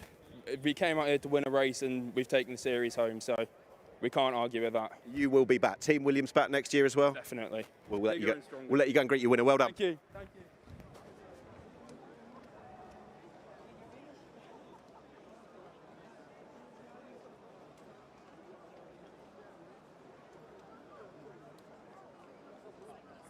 He's down.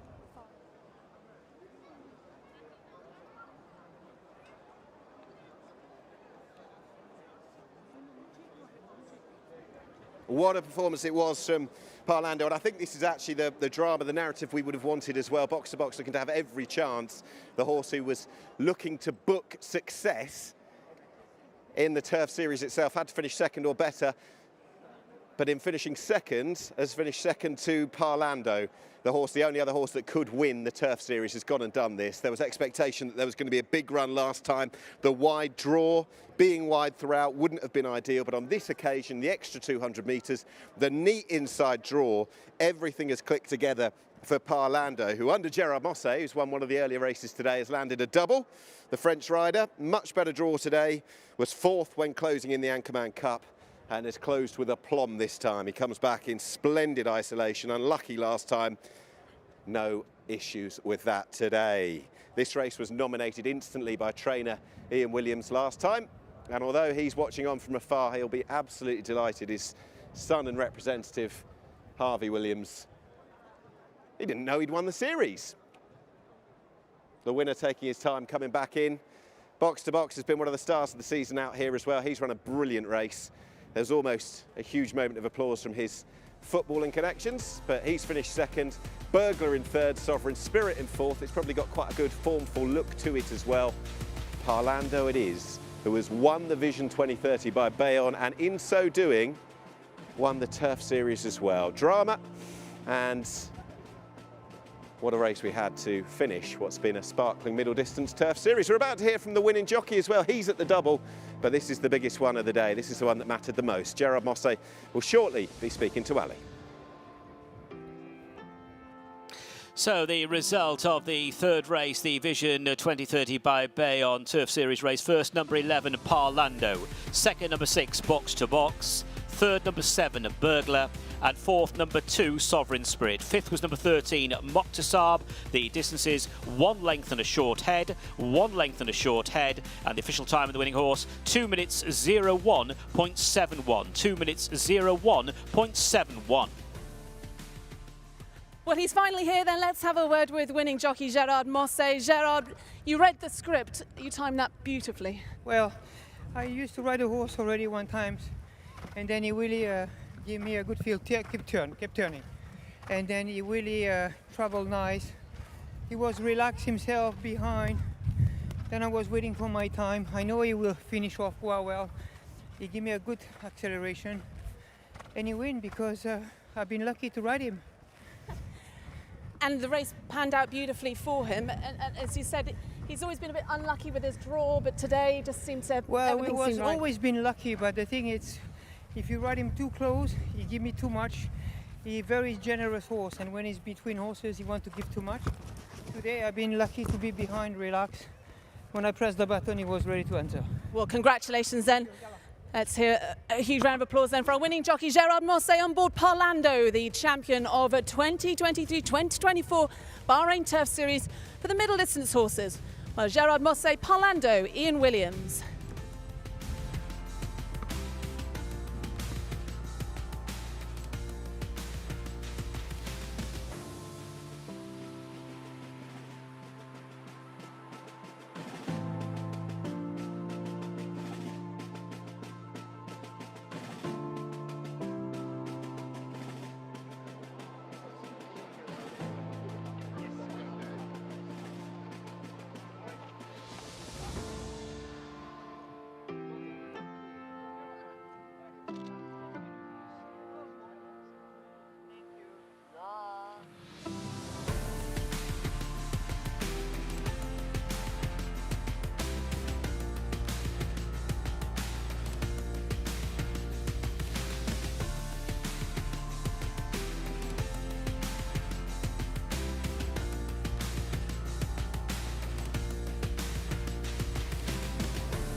And the result is now official. They have weighed in for our third race, confirming the winner, number 11, Parlando, second, number 6, Box to Box, third, number 7, Burglar, fourth, number 2, Sovereign Spirit, and fifth, for the record, number 13, Moktasab.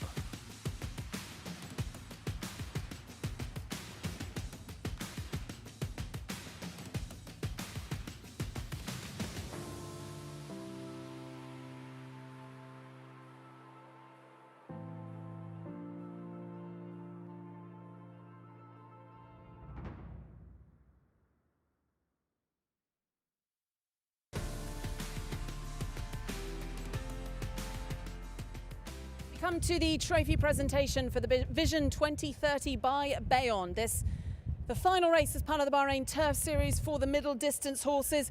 Victory then goes to Parlando, who then secures overall victory in the middle distance division. And presenting the trophy is Sheikh Abdullah bin Khalifa Al Khalifa, chairman of BEYON. Presenting the trophy there to Harvey Williams, son of trainer Ian Williams. Winning jockey Gerald Mosse alongside Sheikh Abdullah. Well done to Parlando then, winner of the Vision 2030 Cup by BEYON, also winner of the Bahrain Turf Series for this season.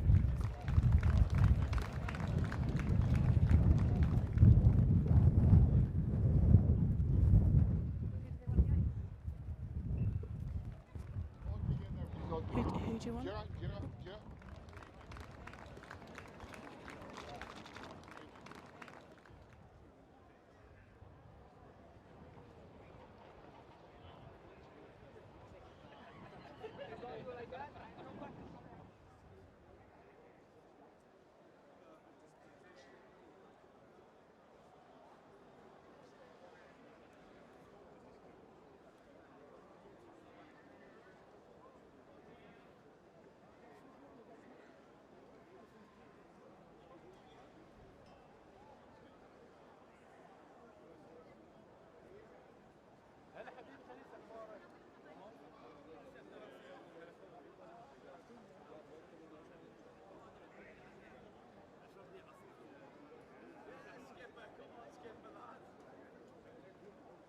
I mean, it's congratulations in one way from another. Huge run box to box and dead heating for the Turf Series.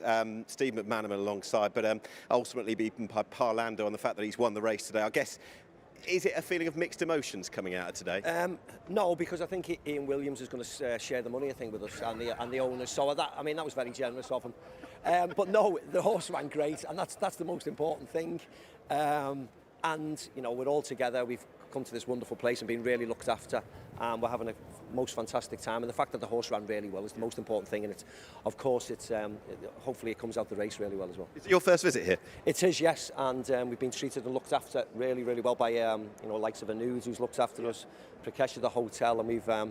As you can imagine, there's five gentlemen out, and we're trying to enjoy ourselves as much as possible.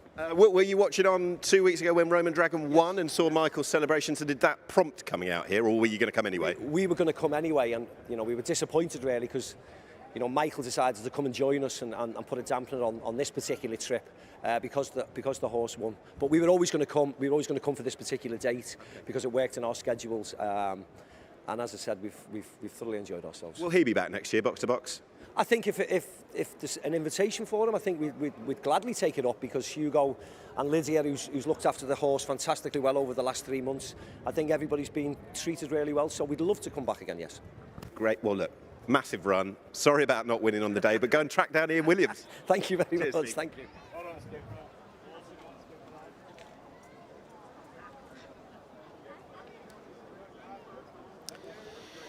So, an excellent finish to the Turf Series for the middle distance division. Now we already know which horse has taken the overall top spot in the sprinting division. That is Brazen Bolt. And Brazen Bolt heads the field for the SAKHIR Cup by Aluminium Bahrain. Number 1, Brazen Bolt, Ibrahim Nada. Number 2 is Rebel at Dawn, Gerald Mosse. 3, Buffer Zone and Stefan Lechage. 4, Nomadic Empire, Jason Watson. 5 is Squealer, Rowan Scott takes the ride.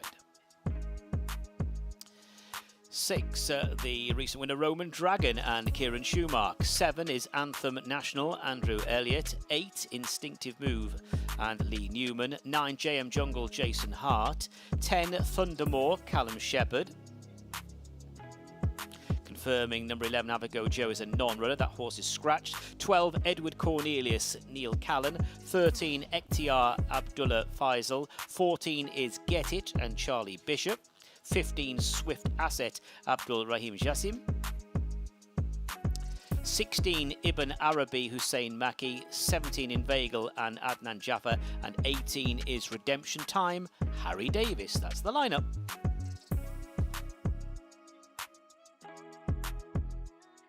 So let's have a look at these horses in the parade ring, and there is our champion, Brazen Bolt, already confirmed the winner of the sprint division. He's been fabulous this season.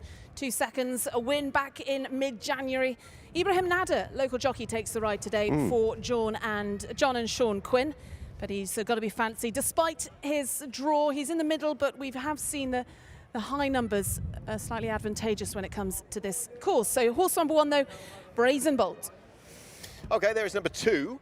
That is Rebel at Dawn. Gerard Mosse is the man of the day so far. He's had 2 winners. He'll be looking for a third. Finished third on what was this race last year. It's a different trip. It's got a high draw in 14. It's got the ability to be in the shake-up from a potentially advantageous draw. Horse number 3, Buffer Zone. He's a regular in these Bahrain Turf Series races in recent years. He's a 9-year-old, a 10-time winner, and he's good on his day. He has excuses for his last run when he finished 4th, actually. Not a bad run behind Rocket Rodney, but he certainly is a consistent horse in the sprint division here in Bahrain. Stefan LaJudge takes the ride for trainer Fauzi Nass. Dropping back to number 4, that is Nomadic Empire. Jason Watson takes the ride. It's a very high draw for Nomadic Empire, potentially advantageous, was a winner a couple of starts ago. There's bits and pieces of potentially interesting form, but will need to be fit and firing. 6 lengths behind Roman Dragon last time. Horse number 5 is the one that's really been knocking on the door then this season. Squealer for Nigel Tinkler and Rowan Scott. He's finished second twice in these Turf Series sprints. He's a real speedy, really likes this 5 furlong or 1,000-metre distance.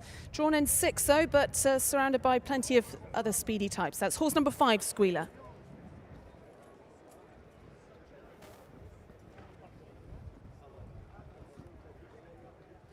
Right, number 7 is next, who could be very much involved on some of the best of Anthem National's form. Nice mid-division draw potentially, we'll see. One or more occasion this season has been really quite well fancied on the international markets. There is unquestionable ability there, and if things drop right for the Philip Kirby trained Anthem National, we'll see what he can play. Horse number 8, that is Instinctive Move in the colours of Al Aliat Racing. Lee Newman riding for Alan Smith, the horse that is having a second season in Bahrain. He was with Clive Cox. He had some good form last year in the Bahrain Turf Series races. Needs to find some, though, on his form this season. That's horse number 8, Instinctive Move.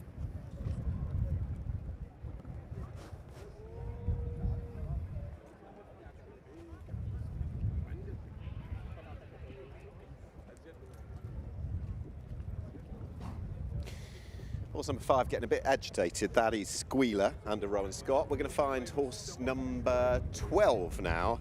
And number 12, that is Edward Cornelius, who's yet to strike out here, comes up a little bit short on the pick of this season's form, and in the Turf Series races has finished well enough beaten, has got the draw in 10, Edward Cornelius.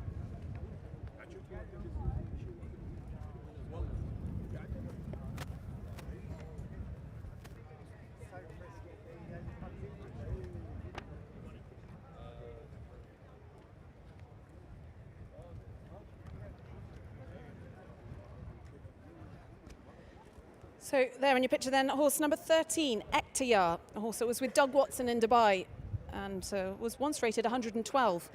Finished second in a Group 3 over there, and he's now back. He's here in Bahrain having his 3rd start. Got plenty to find on his last run behind a Nomadic Empire. Abdullah Faisal rides for Jaffa Radi, that is horse number 13, Ekhtiar. Horse number 15, that is Swift Asset, who'll break from a low draw in 3. Winner here of a conditions race, a lesser race than this back in January, but won well enough and got a good ratings rise as well. He was a rapid and quick ground specialist in the UK today, should suit. Horse 16 is Ibn Arabi, a horse that was a good winner of a handicap here in November, but disappointed in his last run behind Brazen Bolt back in mid-January. Hussein Maki rides for Ali Nasser, that is Ibn Arabi.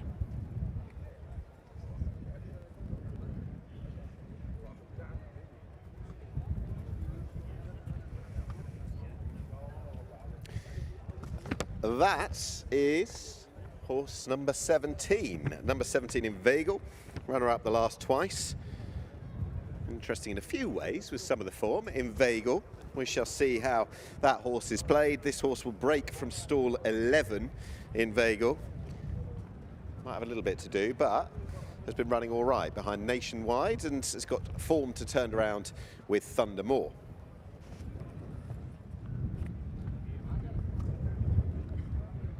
Horse 18 is Redemption Time. Harry Davis riding for Alan Smith. Formerly was with Clive Cox. Finished a good second in a handicap at Ascot in September off 85. Back down in trip today, horse 18. And one to watch, he's good on his day, but this is over a shorter distance of the 1,000 metres. That is horse 18, Redemption Time.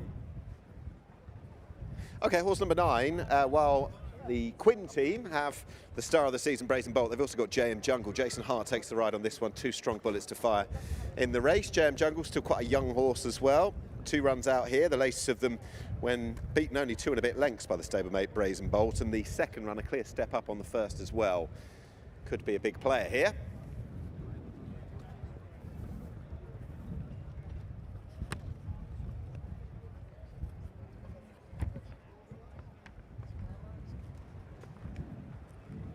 And there is your favourite then, Brazen Bolt. Ibrahim Nada, local jockey, takes the ride this afternoon for John and Sean Quinn.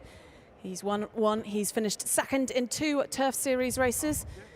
He won the last time he ran over this distance on this course, over the 1,000 metres.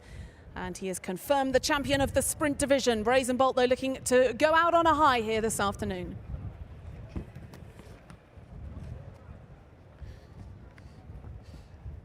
There is Roman Dragon. What a shock it was last time, Roman Dragon, for Michael Owen and team. How could you expect success after 2 runs, finishing 16th of 18 and 17th of 17, but so much pace and class to storm down to that near side success. Roman Dragon, the Chester specialist, adding success in Bahrain and looking to compound and confirm what's been a strong end to the series.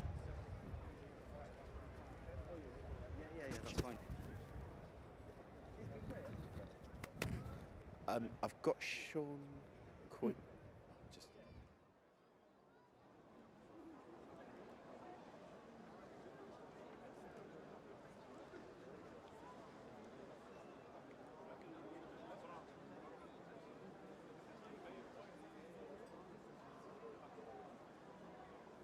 Two big players to fire from 1 yard in this race is that of the John and Sean Quinn team. They've got Brazen Bolt, they've also got JM Jungle. Sean Quinn alongside, thanks for joining us. I should just start by congratulating you on what's been a brilliant year for Brazen Bolt. He's wrapped up this series. You must be very proud of what he's achieved. Yeah, many thanks, Nick. He's been fantastic, and he's given his owner a great thrill over the winter. He's run in every race that he was eligible for as well, so he's shown real durability to run over 5 and 6, perform equally as well at both trips. Is he likely to, all things being well, back here next season, considering how well he adapted to life out here? Yeah, it would have to be firmly on his agenda. Yeah, I suppose we'd think about that. Well, I'd imagine so. Look, he might end the series with a win. Look, he's got the draw in 9. I guess the draw's been either one side or the other. He's right in the middle today. How do you think it's going to play for him? I think Ibrahim will keep it very simple and go straight. And if we're drawn in the right place, then fantastic.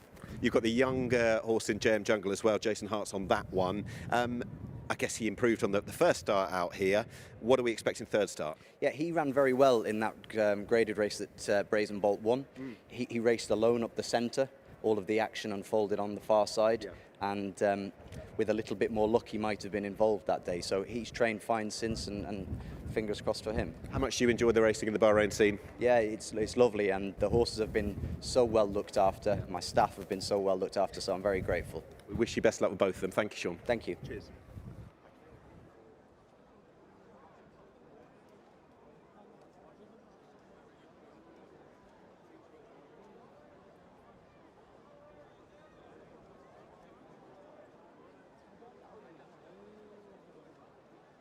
Well, as the horses make their way down to the 5 furlong start, the 1,000 metres, let's have a quick word with Nigel Tinkler. Nigel, Squealer is a horse that if ever horse deserves to get his nose in front here. He's been fantastic for you in his 3 runs, or at least certainly the 2 of them finishing in a runner-up position on not ideal draws. No, I mean, to be honest, the horse has thrived while he's been here.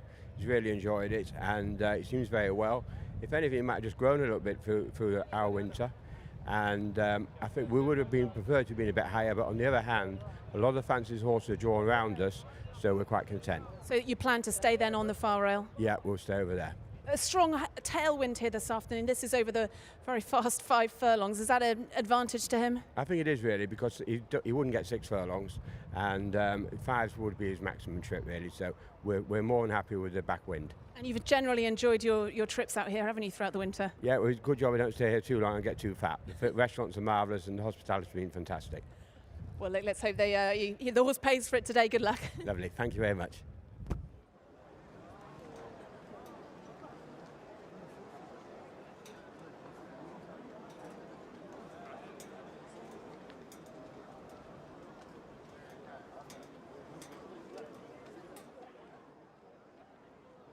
Yeah, best wishes and good luck to both the Quinn team and also Nigel Tinkler, who seems to be enjoying life out in Bahrain. He's been a regular here, as a lot of the trainers have actually. It's been really well supported by all the international contingent, a big crowd every week who've been flying out for these Turf Series races, which take place usually sort of every 2 to 3 weeks. But let's just have a look at these sprinters and talk a bit about the draw, because there have been 3 Bahrain Turf Series sprints this season on the outer track.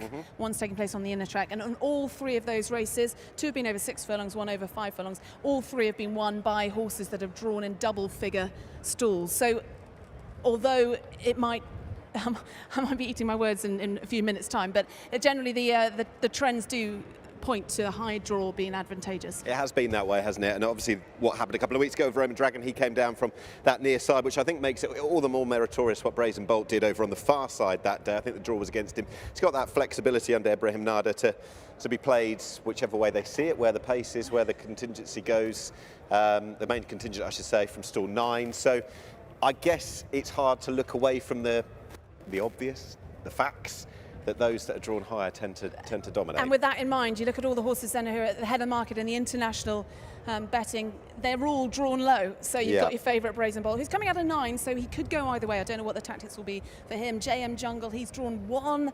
Thundermore, he's in 4. Edward Cornelius, 10. So, you know, you're having to look at sort of the bigger priced horses are the ones who are coming out of the high numbers. So it's a really tricky one to unravel. Yeah, it is. It really is. And I just kind of came down on Rebel at Dawn to run well for Gerard Mosse, Alan Smith. Gerard Mosse's having an afternoon to remember. That one's coming out of 14, finished 3rd in what was this race, albeit slightly different distance as it was last year.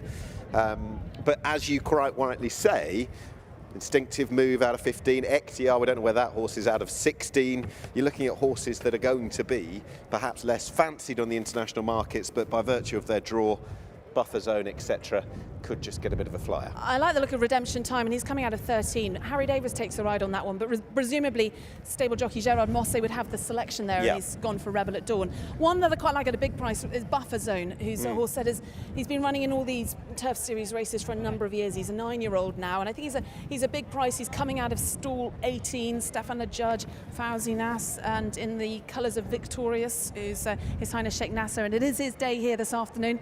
His colours will be carried by Isle of Jura a little bit later as well. So maybe one at a big price, but it's a really tough one. It is. He's an old boy now, Buffer Zone, but he's had a lot of pace. He won the 1400 metre race on this card last year, was 4th from a very high draw in behind Rocket Rodney and Brazen Bolt here back in December. So he threads together some of the strongest sprint form here. I can see the angle. It was interesting to see that Jason Hart has swung for JM Jungle, the up-and-coming fresh horse over the established Brazen Bolt. He's been it, seen it, done it, and won the series, that horse. He's drawn out in 9. JM Jungle from 1. He did a bit of a solo last time, so it might be something similar today. Thundermore's coming into this off a big win last time, a big run, of course, when winning by 4 lengths. And barring Isle of Jura, when we spoke to Callum Shepherd earlier, he did give quite a good word for this one.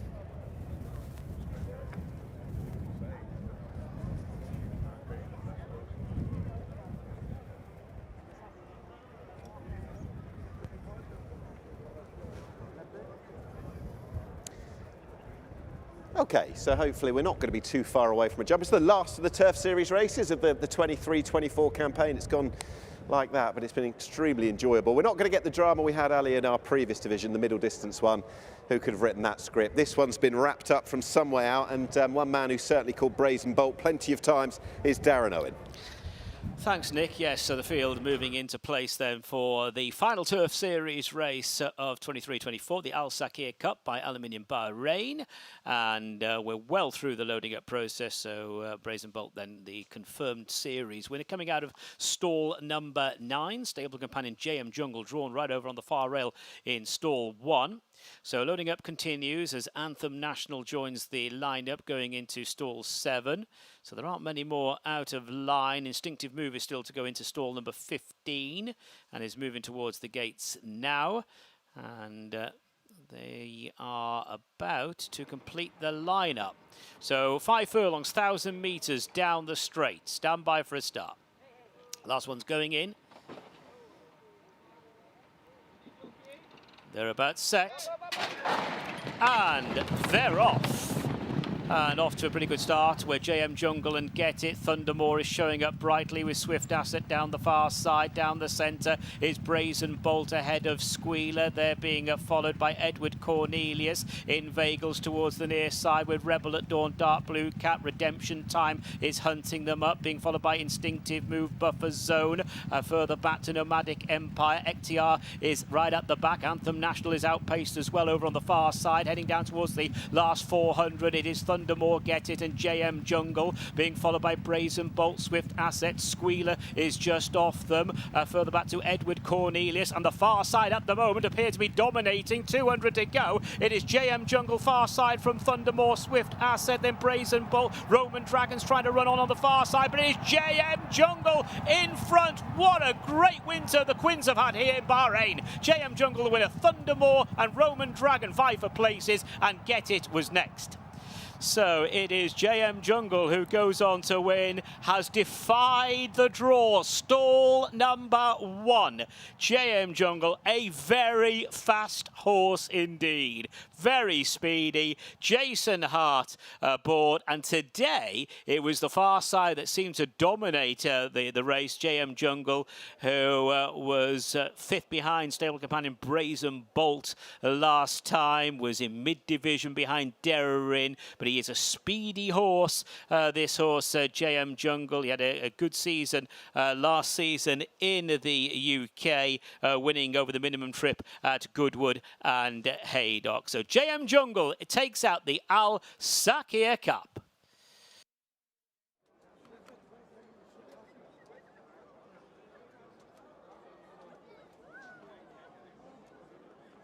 He is rapid. JM Jungle has won the Sungler Bungle in the Jungle, and that's exactly why Jason Hart was on that one rather than Brazen Bolt. And contrary to everything that had happened just about in the Turf Series, the Sprint Series so far, the draw was shattered. There were seemingly the better horses over on that far side, but from stall 1, the lowest draw right on the far side, JM Jungle has showed brazen pace to win this, and has reversed form of stablemate Brazen Bolt from their run here back on the 12th of January.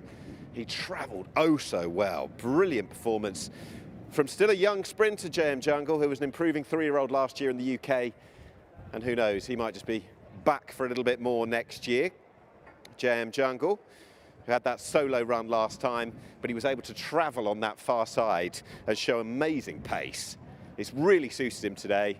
His stablemate Brazen Bolt showing good speed up the centre of the track, but couldn't maintain it quite like the younger legs of this fresh horse who improved from run 1 to run 2 and seemingly, or seriously improved from run 2 to 3 here out in Bahrain to go and win like that.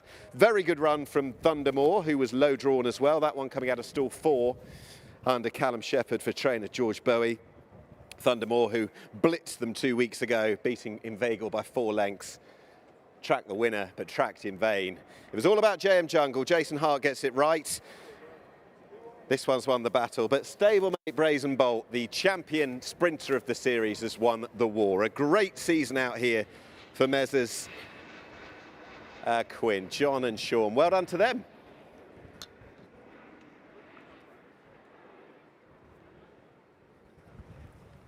Let's let's have a word with our winning jockey then, Jason Hart. Well done, Jason. You picked right, and he absolutely smashed it. Yeah, obviously the draw was a bit of a concern, but we just kind of thought if we could get off that rail, and sort of the pacier horses were on our side, so they dragged us in there plenty enough, and was taking a pull at the 2 really, and when I let him down, he quickened up well. A fast 5 furlongs, 1,000 metres with the wind behind him is absolutely perfect for this one. Yeah, he seems suited by fast tracks. Obviously, he's won at Goodwood, and he's a hardy little horse. And big well done to Jingri. Obviously, he's been over here the whole time. Both Brazen Bolt and Gem Jungle have been here, and he's done a splendid job. He has, certainly has, and great that you've been able to come out and be associated with a yard that's been in such good form. Yeah, exactly. Obviously, Sean's just joined the licence, which is great, and hopefully we can have plenty of success together. Well, enjoy your walk back in then. Well done then to Jason Hart, winner on JM Jungle, our final race as part of the Bahrain Turf Series this season. JM Jungle wins it for John and Sean Quinn. JM Jungle, the winner of the SAKHIR Cup.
The result of the 4th race, the SAKHIR Cup by Aluminium Bahrain. First, number 9, JM Jungle. Second was number 10, Thunder Moor. Third, number 6, Roman Dragon. Fourth, number 14, Get It. And the 5th horse home was number 12, Edward Cornelius. The distances 1.5 lengths and half a length, 1.5 lengths and half a length, and the official time of the winning horse there was 57.33. 57.33.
We're going to finish the story now. We spoke to the trainer, joint trainer beforehand, Sean Quinn, regarding his 2 runners. JM Jungle, what a performance that was. Yeah, a very good performance, but not a huge surprise that he was able to post it. He's a horse who was good enough to win at Glorious Goodwood last year.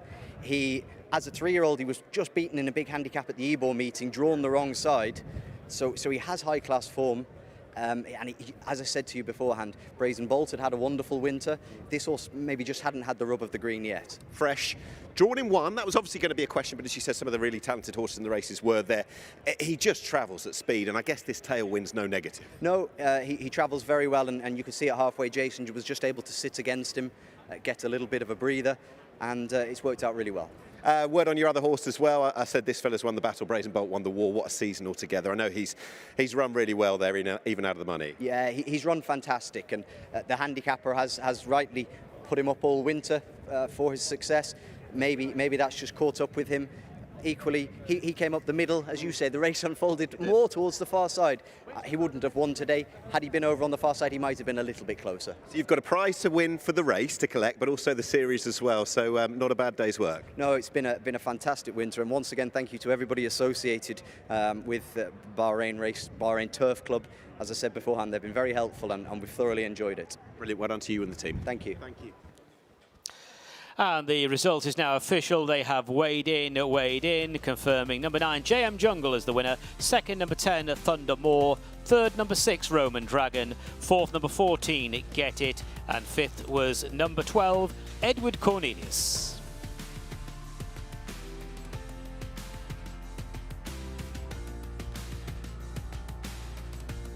Manager public relation, manager ALBA, public relation.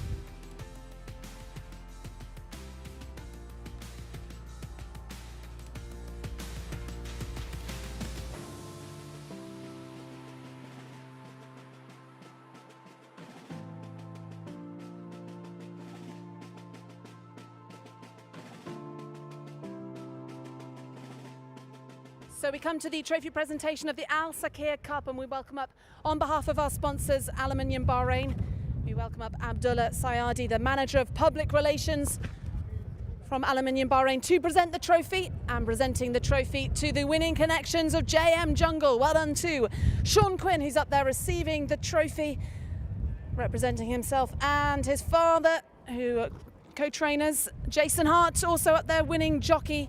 Well done then to JM Jungle, finishing the Bahrain Turf Series for 2023-2024 on a high. JM Jungle wins the Al-SAKHIR Cup.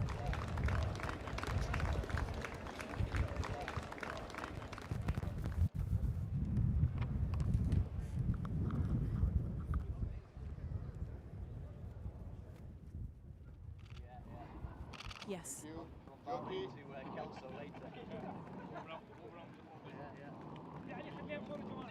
ان شاء الله عبد الله عدل غتاتك عدل غتاتك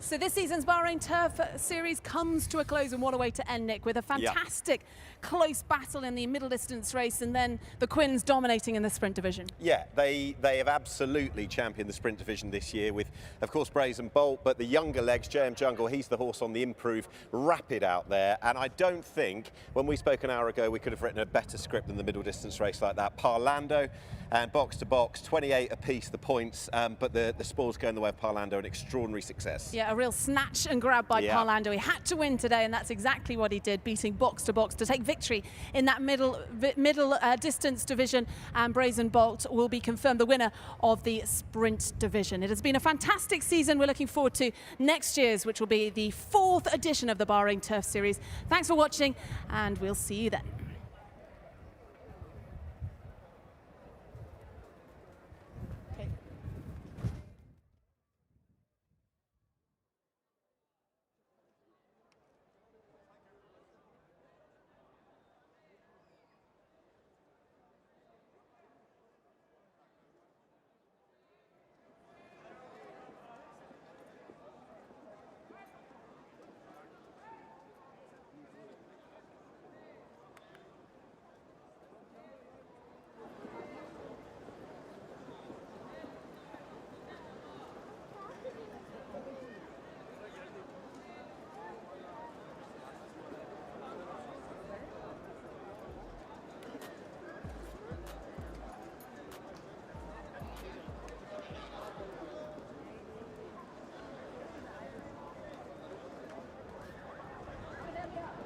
So there we are, confirmation that Parlando wins the middle distance race, middle distance division as part of the Bahrain Turf Series, picking up a check for $40,000 US.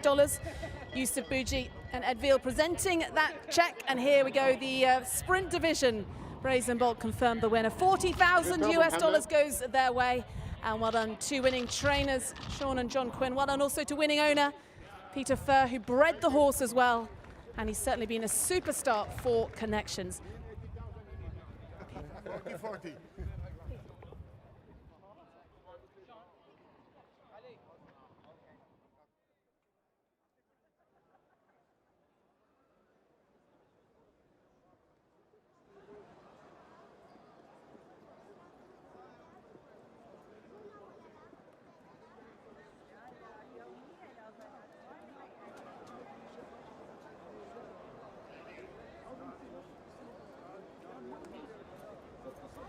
Well, I'm delighted to have a quick word with winning owner and breeder, Peter Furr, Brazen Bolt. What a horse, what a superstar he's been for you, and what a brilliant, plenty of, he's been in the prizes so many times in these Bahrain Turf Series races, such a consistent one. You're going to have to say he's horse of a lifetime. He really is. He's done so well.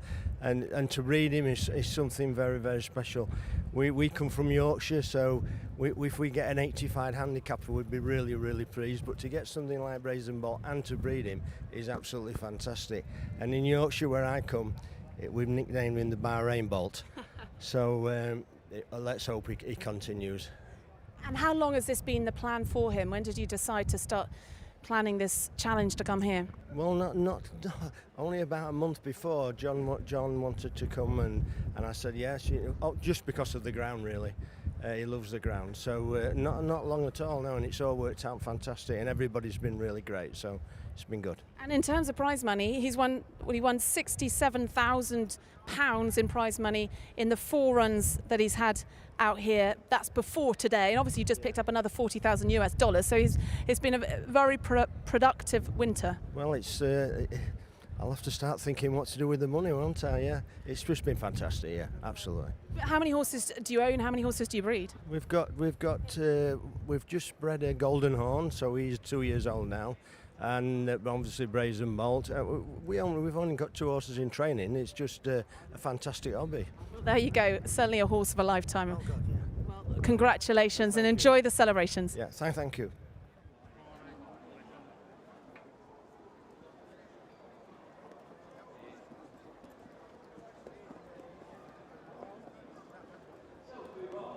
Our 5th race, and we're still focusing on the sprinters. This time it's 1,200 metres for the thoroughbreds here, the imported thoroughbreds. Number 1, Aman Hussein Asghar. 2, Kasib Jason Watson. 3, Danger Alert Charlie Bishop. 4, Kiwano Callum Shepherd. 5, Lekale's Destiny Ahmed Maki.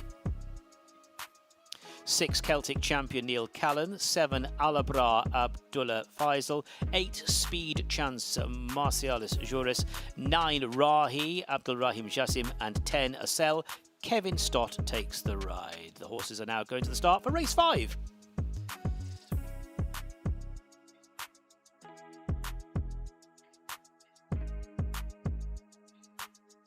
Horse number 1 is on his way down. That is Aman. Aman, who's drawn in stall 3, was a winner at the start of the season over this distance, but the form has rather tailed off, albeit in better races than this. Midfield in a Turf Series race behind Roman Dragon 2 weeks ago. Roman Dragon we've just seen finishing 3rd in the final Turf Series race half an hour ago. Number 2 is Kasib, Jason Watson aboard. That one drawn 1 lower than Aman in 2. Hasn't won since landing a double at the end of last season. Had that massive ratings rise. 4th here over 1,000 metres last time. It wasn't beaten that far. Working down the card to horse number 7. This is quite an interesting runner. This is Alabra, who is going to come out of stall 5. And Alabra is chasing a hat-trick. He's in very good form. After a brace of successes in January, this will be tougher. Only just held on last time, but the handicapper has been impressed enough, and I'm sure plenty of observers have as well. Horse number 6 then is Celtic Champion for Neil Callan and Fauzi Nas. Also was running over the 1,000 metres line. We last saw him back in the beginning of February. Finished behind Thundermore that day. But he comes here with Plenty of chances back over the 1200 metre distance. Celtic champion then for Neil Callan and Fawzi Nass.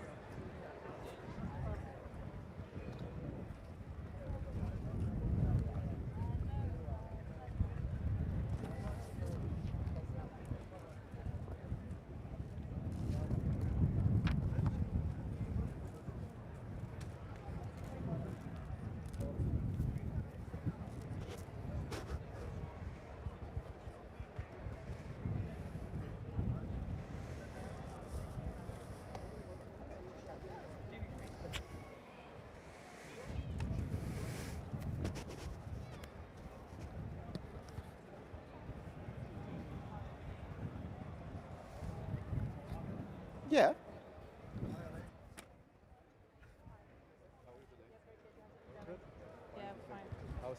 Okay, horses are making their way down for the fifth race, 3:40 the off time. Locally, 1200 metres again on the outer track. Or 1200 metres on the outer track. We had 1000 metres earlier. There is number 6. That's Celtic champion. Took a little bit of stoking right in front of the grandstand here. Some excellent shots of Neil Callan having to urge this horse to get down. But it's likely to be a big player in this. Celtic champion, who was behind Thundermore last time out. Thundermore, who was a great second in our Turf Series race but half an hour ago. We've had a look at a smattering of the runners, the likes of Aman and Karsib. A couple of race runners in the field for George Baker. He's got both 3 and 4 Danger Alert and Kiwano. Riders Charlie Bishop and Callum Shepherd. And they'll be breaking from stall 7 and stall 1. Callum Shepherd, who was second aboard Thundermore in our previous race, the Turf Series Sprint. Be looking to go one better on Kiwano. Kiwano, who did run a good race here 2 starts ago, behind Rocket Rodney over the distance. It gave a little bit less last time. A replication of 2 starts ago would be better.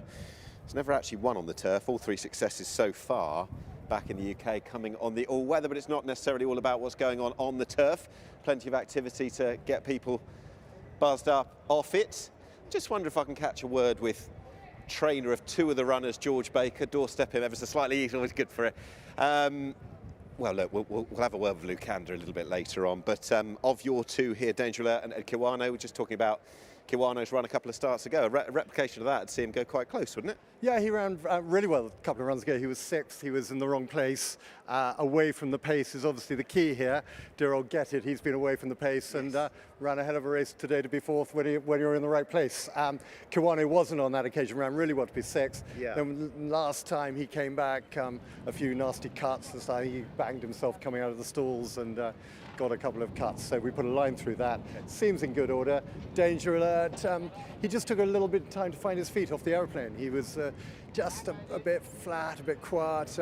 John Egan rode him last time, said he went with a lot more enthusiasm. So look, these sprinters spend all their lives beating each other, as evidenced by the Turf Series sprint races, which is part of the charm of these races. But look, they're both in good order. They're both here with good chances, I hope, and looking forward to it. Well, I talked of horses beating each other. It's round 4. Isle of Jura versus your own Lukander a little bit later on. Lukander won that race last year. It looks a cracking end to the card. Great end to the card. Obviously, George's horse 2-1 up on us, Yeah. and looks a proper machine, doesn't he? It looks a gorgeous horse. Every morning when I'm out here watching my horses train and I watch Isle of Jura come by, a little hint of jealousy there, because he's a gorgeous horse, and we'll struggle to beat him, but you never run away from one horse, and our boy's been an absolute legend in these parts, and look, if he can run in the frame, we'd be delighted again. We wish you luck. Hopefully speak to you as a winner later. Cheers, George. Thanks, mate.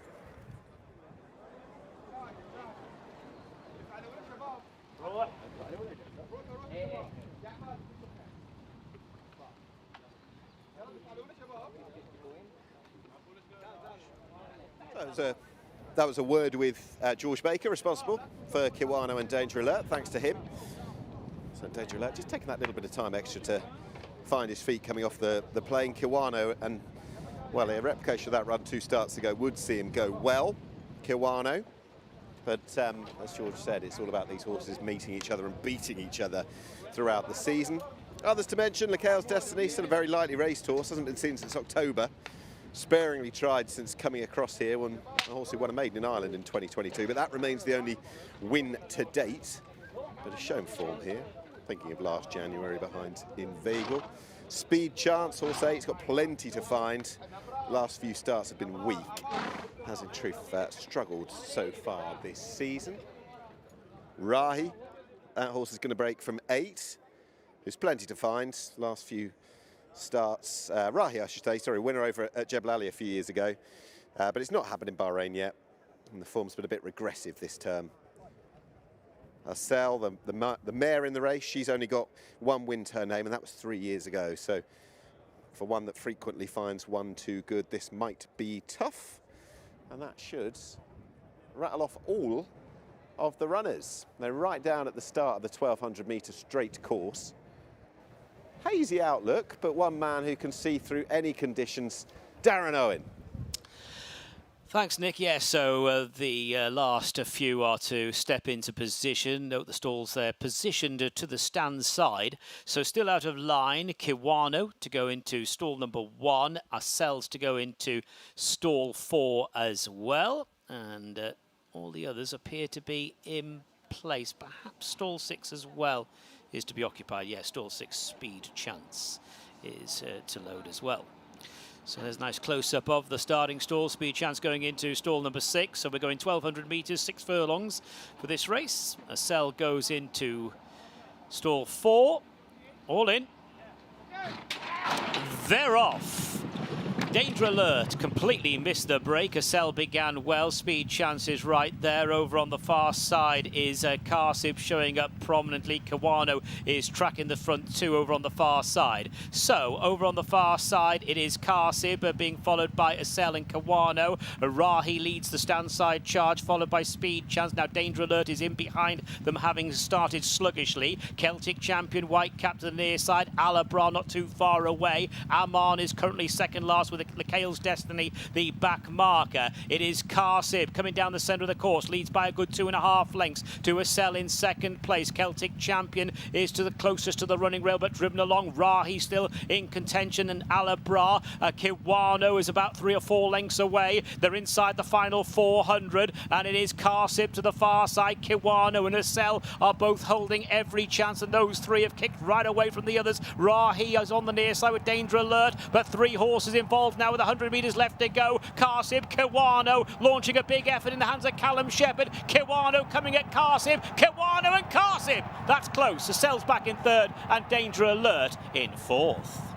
So it is Kiwano and Karsib in a really good tussle. Kiwano on the near side, lunging towards the finish. Karsib showed tremendous pace. Kiwano tracked the front 2 over on the far side. It's interesting to see how that race unfolded, with those 3 horses electing to race towards the far side, dominating the closing stages. And on the near side, it looks as though the 4-horse Kiwano may have just shaded to Karsib. Judge having a look. Arcel back in 3rd position, that's number 10, and in 4th place, number 3, Danger Alert. We'll get confirmation from the judges' box shortly.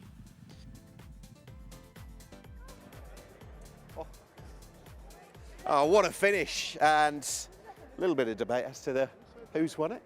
Kiwano's won it, it's been confirmed. No, that's fantastic. That's great news. Thank you. Just talk us through the race from your perspective. Well, listen, this horse is a hold-up horse, and we've been riding him wrong, I think, probably. And he's just come to himself. He's been in Bahrain. We all know how lovely it is to be in Bahrain, and he's just blossomed.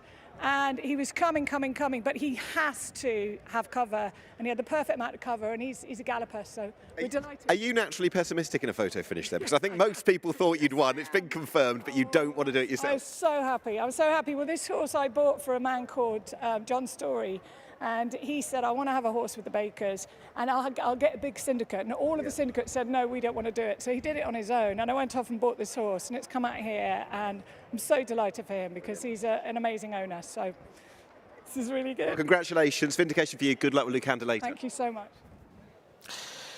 The result of the photo finish: first, number 4, Kiwano; second, number 2, Karsib; third was number 10, Arcel; and the 4th horse home, number 3, Danger Alert.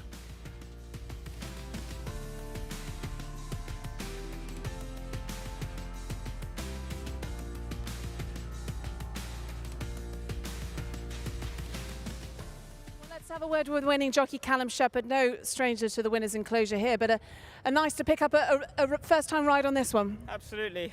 He's actually a horse I rode during his juvenile campaign for David Simcock, and it's nice to get back on board. He's just struggled for form here, but he was very good then. I think the strong pace helped him relax and really moved. Went through the gears, and yeah, just about held on. Were you confident? No, it was very, very tight. And but no, he's a horse. It's a while since he's won, and hopefully that just helps him get a bit of confidence, and you'll see him back in there. And quickly, how are you feeling ahead of Jura later? Yeah, excited as always to get on him. Hopefully, he can hopefully he can do what he did 2 weeks ago, and that'd see him very hard to beat. Well, enjoy the celebrations with this one. Well done to the winning jockey, then Callum Shepherd on board Kawano for Team Baker. Got 7 runners here this afternoon, and they will be getting that victory then with Kawano. Let's welcome him back into the winner's enclosure then. Kawano, the winner of the H.H.SH.HAMADAN bin NASSER Al Khalifa Cup.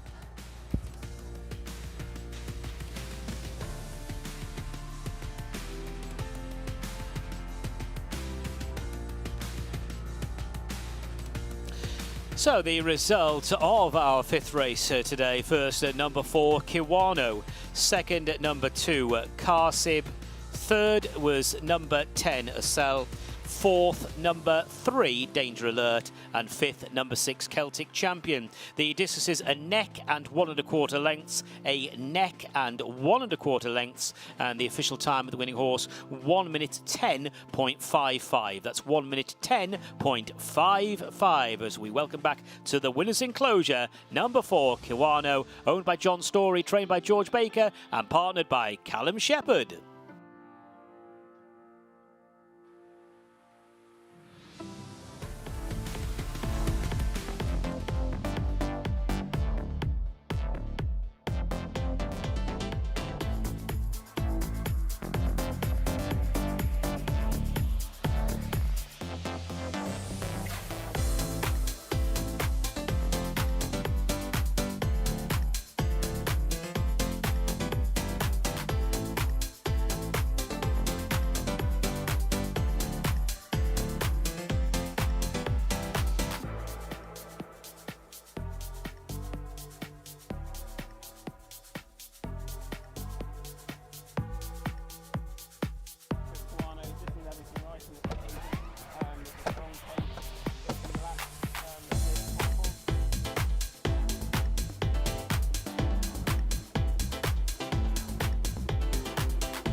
And the result of the 5th race is now official. They have weighed in. Confirmation, the winner, number 4, Kiwano. Second, number 2, Karsib. Third, number 10, Acel. And fourth, number 3, Danger Alert. Weighed in.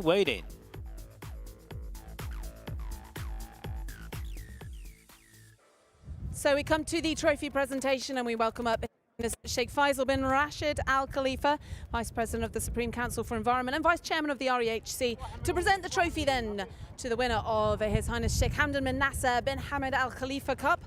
And victory went to Kawano, trained by George Baker and ridden by Callum Shepherd and owned by Mr. John Story. Kawano, the winner of H.H.SH.HAMADAN NASSER bin Hamad Al Khalifa Cup.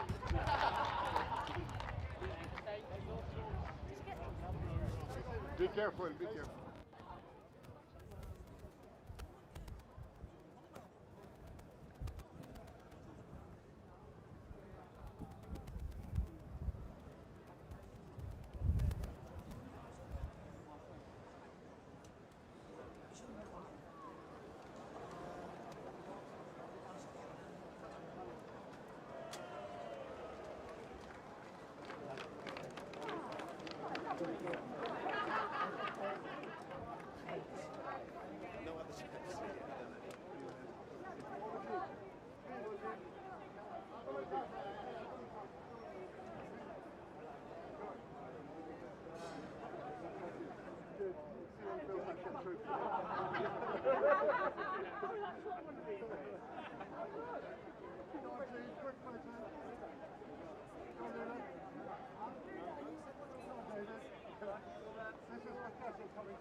So we move on now to our 6th race today, and of course we're building up now to the King's Cup in a few weeks' time. This race is a domestic Grade 2 for the locally bred thoroughbreds, H.H.SH Sheikh Hamdan bin Nasser bin Hamad Al Khalifa Cup. Just to confirm, number 1, Immortal, is a non-runner. Number 2 is Mudalal and Neil Callan. 3, the Derby winner Hercules, partnered by Stefan Lajaj. 4, Battle of Talas, Gerald Mosse. 5, Sinjar and Abdul Rahim Jassim.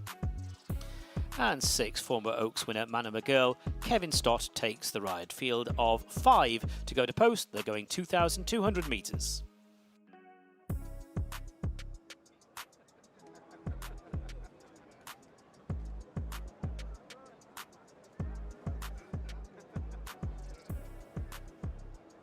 So let's have a look at these horses in the parade ring there. The grey in the field, that's Muddalal for trainer Fauzi Nas. Neil Callan takes the ride on this one. Powerful connections, or horse running in the colours of Al Mohammedia Racing. Was a good winner on the 29th of December, and more recently they finished 4th in the Crown Prince's Cup. It's been a good horse for connections. That's horse number 2, Muddalal. Right, this is horse number 3. This is the Derby winner. This is Hercules, who ran away with the Bahrain Derby 2 weeks ago. Beat off 4 rivals, 3 of which trained in the same barn. Hercules, an inspired front-running ride from the excellent Stefan Lajaj. He's on once again. The handicapper was impressed enough, certainly. This will be a different test altogether, but we'll see what the Derby winner can do this week. Horse number 4 then is Battle of Talas, who'll be running in the colours of Al Adiyat Racing for trainer Alan Smith. Gerard Mosse takes the ride, looking for another victory here this afternoon. Got a bit to find on his Crown Prince's Cup form, finished 6th that day, 10.5 lengths behind Immortal. Stepping up in trip though here this afternoon. That is horse number 4, Battle of Talas. George Baker, could you please report to the stewards, please? That's George Baker or your representative to the stewards room. Thank you. Horse number 5 is next. This is Sinjar, who didn't give his running behind Immortal last time. Immortal, who's not a runner, admittedly, today. Wouldn't have been in keeping with what had been a good run of form going into this. Did win at the start of the season. Tailed off last time, but hopefully not enough to be anything too much to worry about. Sinjar, who we see 2 weeks on.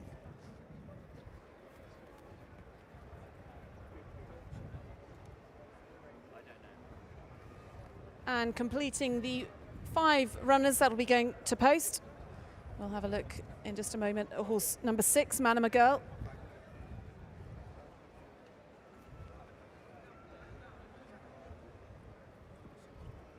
Who'll be making her way from the pre-parade ring.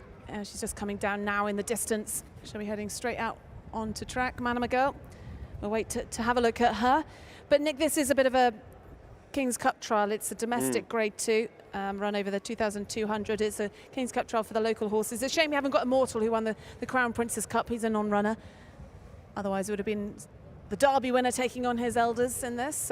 But still, you know, these are the best Bahrain local bred thoroughbreds. So yep, a key race this. He would have been the kind of benchmark horse from which you could kind of get a gauge on, but unfortunately we won't see him. Hopefully see him in a couple of weeks yet. Immortal, as you said, last but by no means least, Manama Girl, the mare making her way in, the winner of the Oaks here a couple of years ago. I was really quite impressed with Hercules last time. I thought it was an excellent front-running ride, notwithstanding the fact that it probably tactically might have fallen apart with some of those in behind. I still thought it was quite an impressive success. The handicapper has done as well. And we'll just see now where we are with that horse. So whether he is ready to take the next step up. Facing tough opposition with Muddalal, who was actually fancied for the Crown Princess Cup. I don't know when he was the international favourite, but he was definitely really one of the ones to watch, and slightly disappointing that day, 5 3/4 lengths behind Immortal. He's going to be likely the one to beat here this afternoon. He's a 6-time career winner. He's battle hardy. He's a 5-year-old, so got obviously that slight more experience and age behind him.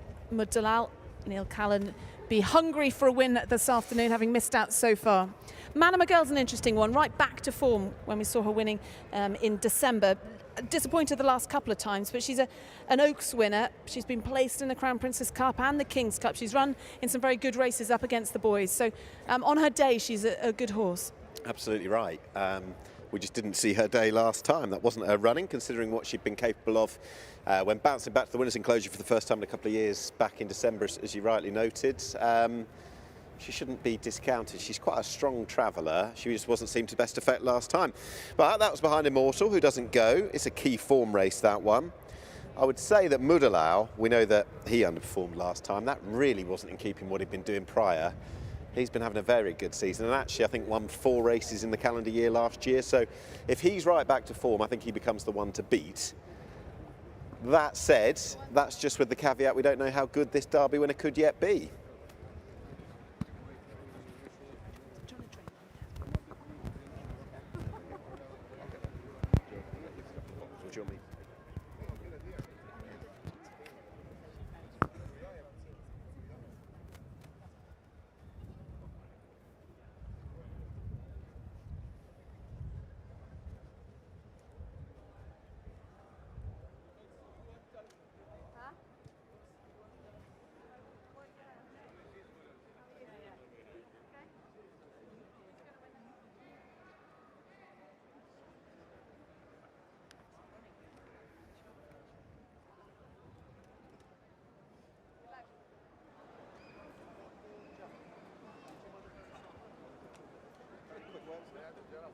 Okay, of course.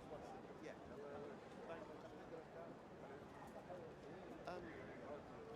H.H.S.H.K.HALED, the trainer of number 6, is going to have a word with us once he's just given the jockey instructions, Bruce. Do you hear that?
Well, let's grab a quick word with trainer Fawzi now. Fawzi, you've got Mudalal in this and the Derby winner Hercules.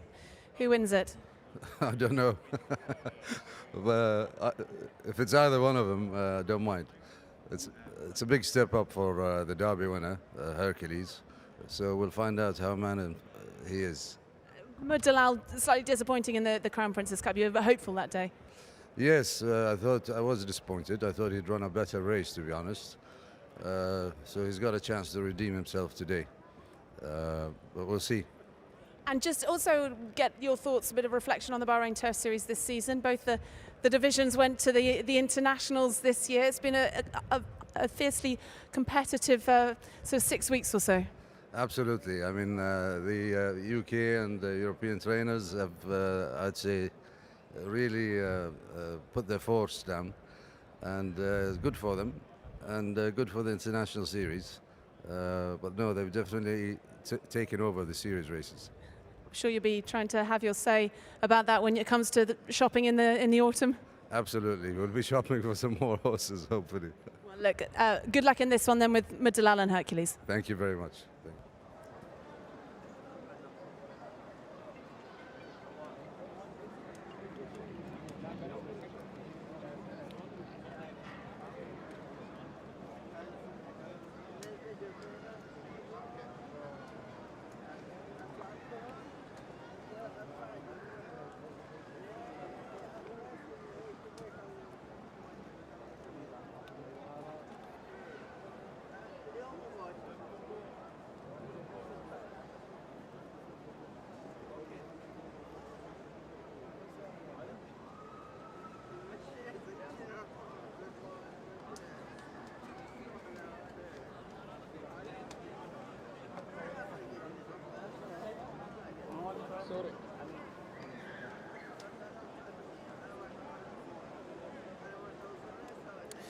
Big chances at the back end of the card, I think, for the man who joins us now, H.H.S.H.MOHAMMED. He's got the mare in the lineup, Manama Girl, previous Oaks winner. How do you think she's going to go today? I think if everything suits her, she will go well. Yeah. Yeah. She's got a big chance. She's got a good jockey on her, so no comment. Yeah, I must ask you about the tie-up now. Kevin Stott having his first rides out here. What's been the process to get him out here? Well, we've been after him from beginning of the season, but as you know, he was busy here and there. But I spoke to the owner, Brahim Alafu, so we had three runners we have, and 2 in series, and we have a big race. So I spoke to him, and he flew over, and good day for us so far. Well, yeah, absolutely. Can I just ask about 2 of the other chances later? I know you've got a few, but Young Ireland I thought might go well in the last race. Man of Eden as well, both under Kevin.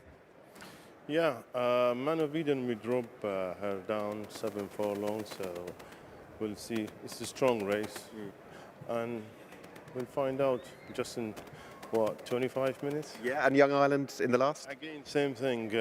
He done nothing wrong. He came and he finished second in the handicapper race 2 weeks ago. So we'll find out about him today. The distance should be suiting him. And it's a strong race again. So he's rated 97 today and should run well, small field. And let's see. Jabba, best of luck. Thank you. Pleasure. Thank you.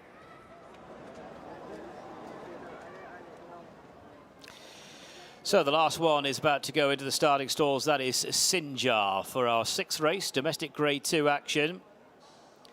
All in, and they're off. Derby winner Hercules was the last one to stride and got a shake of the rein coming out of the starting stalls. It's a short run to the first turn. They go around that first bend, and Hercules is now coming through to take over from Mudalal, the stable companion, in 2nd place. Battle of Talis 3rd, Sinjar 4. Manama Girl is last of the 5 as they gallop on down the side of the course. Pace looks slack, and it is Hercules in front.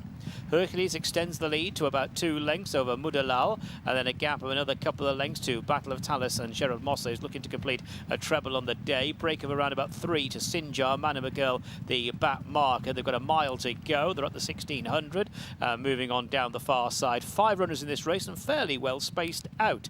So it is Hercules the leader, leads by around 3.5 to 4 lengths. Mudalal second place for Neil Callan. Gap then of another 2.5 to Battle of Talus, who's about 3 in advance of Sinjar, and Manama Girl is continuing to give them start. Hercules is the leader. Going on down the far side, Hercules and Stefan Lajaj in front by 3. Mudalal second position, another couple of lengths to Battle of Talus Dark Blue Jacket. Sinjar is following, and Manama Girl, the mare, continues to run in last place, and they're inside the last 1,000 metres. Hercules on top, turning away from the back.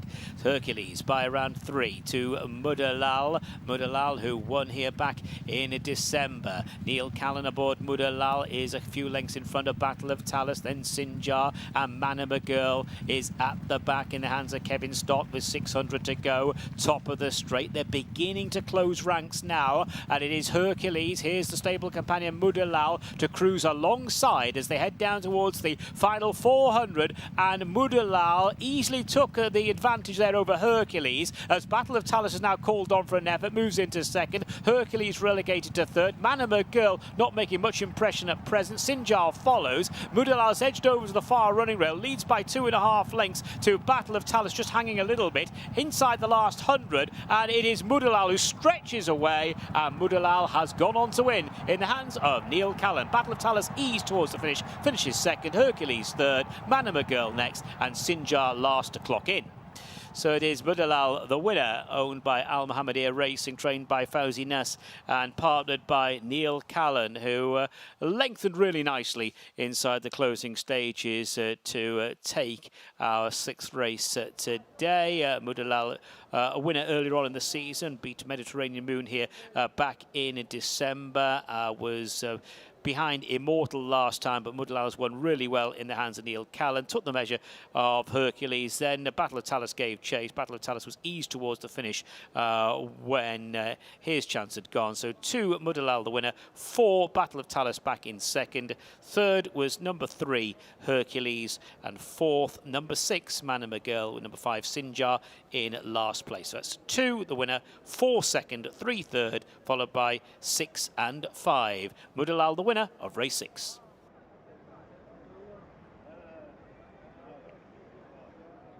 Yeah, he wins a lot of races, this fella. Bang back to form. Mudalal, there would have been more expected last time, but down in class and up to the 2,200 metres. That was much more like it. Mudalal back to the winners' enclosure for the first time since the 29th of December.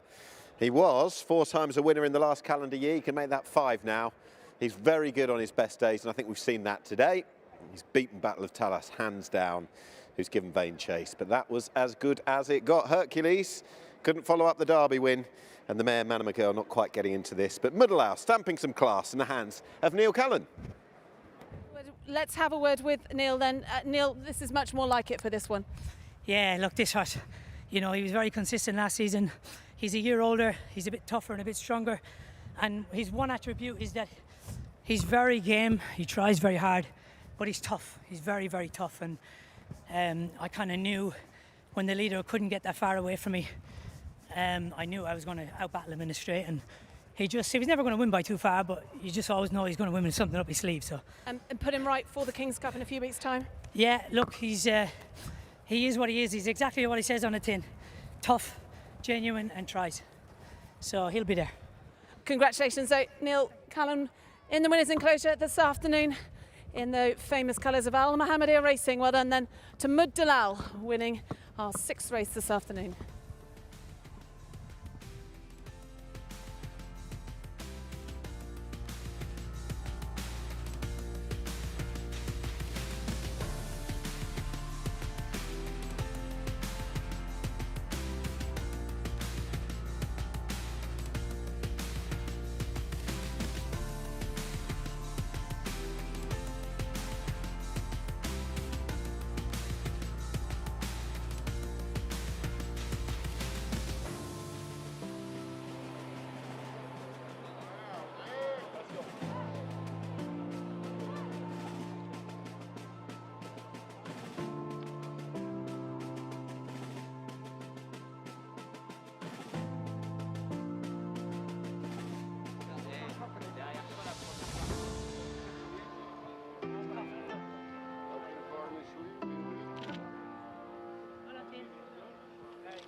So the result of the 6th race is H.H.SH.HAMAD bin NASSER bin Hamad Al Khalifa Cup, domestic grade 2. First number 2, Mudalal. Second number 4, Battle of Talus. Third number 3, Hercules. And the 4th horse home was number 6, Manama Girl. The distances 3 1/4 lengths and 8 lengths. That's 3 1/4 lengths and 8 lengths. And the official time of the winning horse, 2 minutes 18.52. 2 minutes 18.52.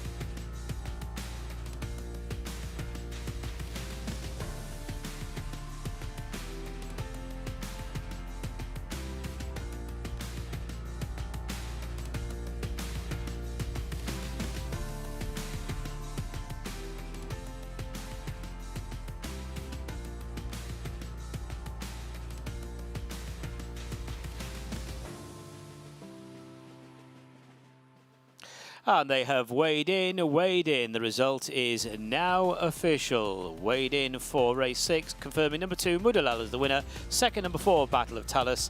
Third, number 3, Hercules. And fourth, number 6, Manama Girl. Weighed in. Middle.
So we come to the trophy presentation and we welcome up His Highness Sheikh Faisal bin Rashid bin Isa Al Khalifa to present the trophy of our 6th race. This is the His Highness Sheikh Hamdan bin Nasser bin Hamad Al Khalifa Cup. Congratulations to Mudalal in the colours of Al Mohammedia Racing. And we welcome up then owners, winning owners, His Highness Sheikh Sultan Al Din bin Mohammed bin Salman Al Khalifa, along with his brothers, His Highness Sheikh Nada, His Highness Sheikh Ali, and His Highness Sheikh Noah. Well done to Al Mohammedia Racing. Also to trainer Fauzi Nas and jockey Neil Callan. Mudalal, the winner of His Highness Sheikh Hamad bin Nasser bin Hamad Al Khalifa Cup. Sure.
The 7th race today is a domestic Grade 2, and they're going 1,400 metres here. Number 1 is Breath of Air, H.H.SH.MOHAMMED.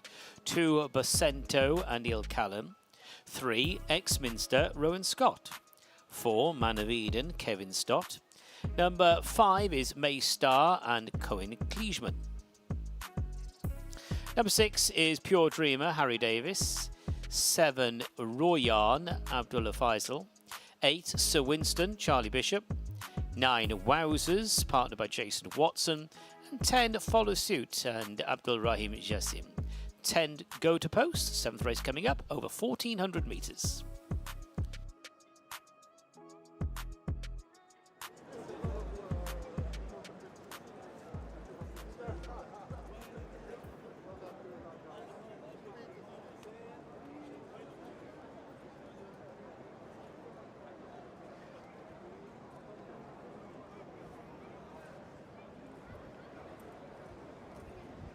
Well, let's have a look at these horses in the parade ring. That is horse number 1, Breath of Air, a 6-time career winner.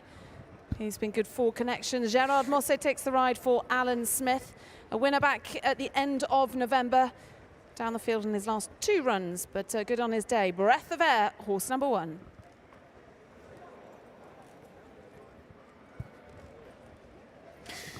This is horse number 5.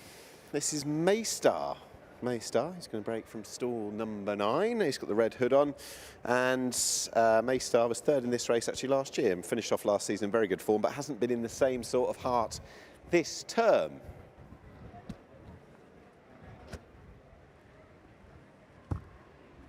Horse number 6 is another horse running in the colours of Al Adiat Racing. Harry Davis takes the ride on this one for trainer Alan Smith. He's finished down the field his last 2 runs in the Bahrain Turf Series races. Stepping up in distance today, up to the 1,400 metres. That is horse number 6, Pure Dreamer. This is 7. This is Royan, grey. And Royan, one of the horses trained by Jabba Ramadan in the race. Still very early doors in the career out here, actually. It's got those big, distinctive sheepskin cheek pieces on. And Royan, just the 1 start out here, which was over 1,000 metres, goes back up in trip, but a dual 1,400 metre winner in the UK, so that can't be bad. Just behind Royan is Sir Winston for George Baker & Co. Charlie Bishop takes the ride on this one. He's had 3 runs out in Bahrain this winter. Disappointed in the Bahrain Turf Series last time, but ran quite well in a local race before that. And back then to that distance, down rather in distance today, 1,400 metres.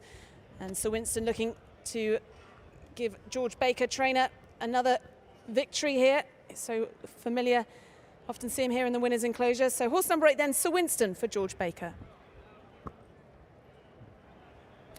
And that is horse number 10. That is Follow Suit, who's got the inside draw in 2. The sole mare in the race. Been quite a few runs since she was last in first place. Receives her allowance here, but her form would leave her a little bit short, perhaps, on what some of the principals have achieved in this race.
So just got some news of some jockey changes in our 7th race. Number 2, Bacento, is now partnered by Jason Watson. That's number 2, Bacento, Jason Watson.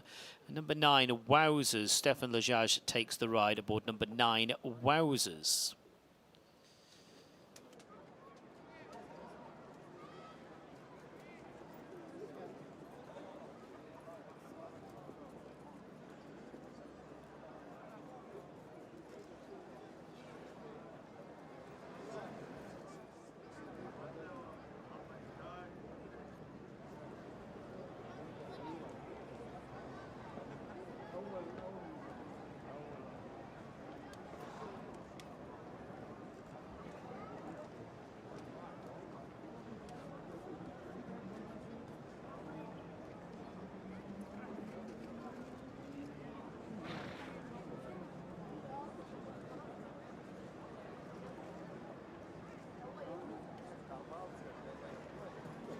And there's another one coming down the tunnel.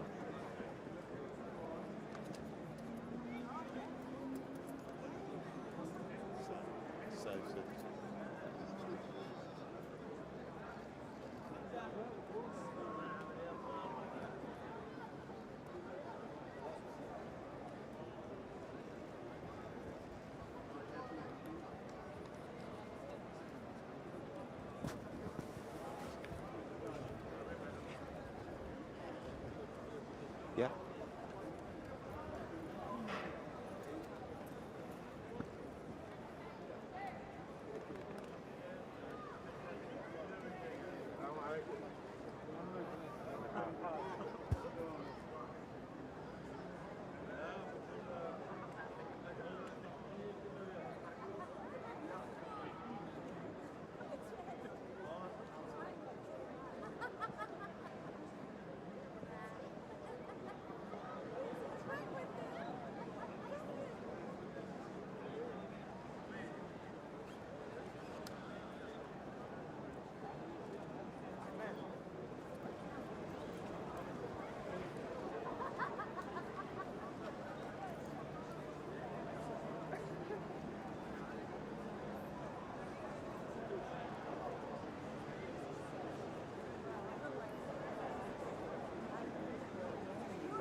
And we have a further jockey change in our 7th race.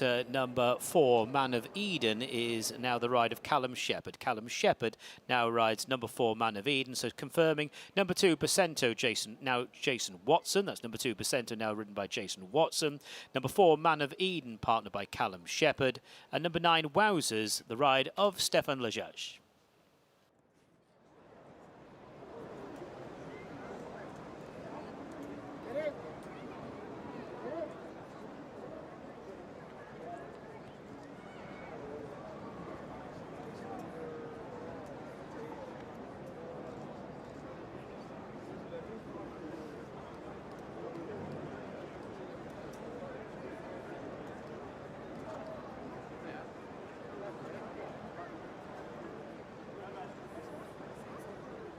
Okay, so a bit of a delay to this race.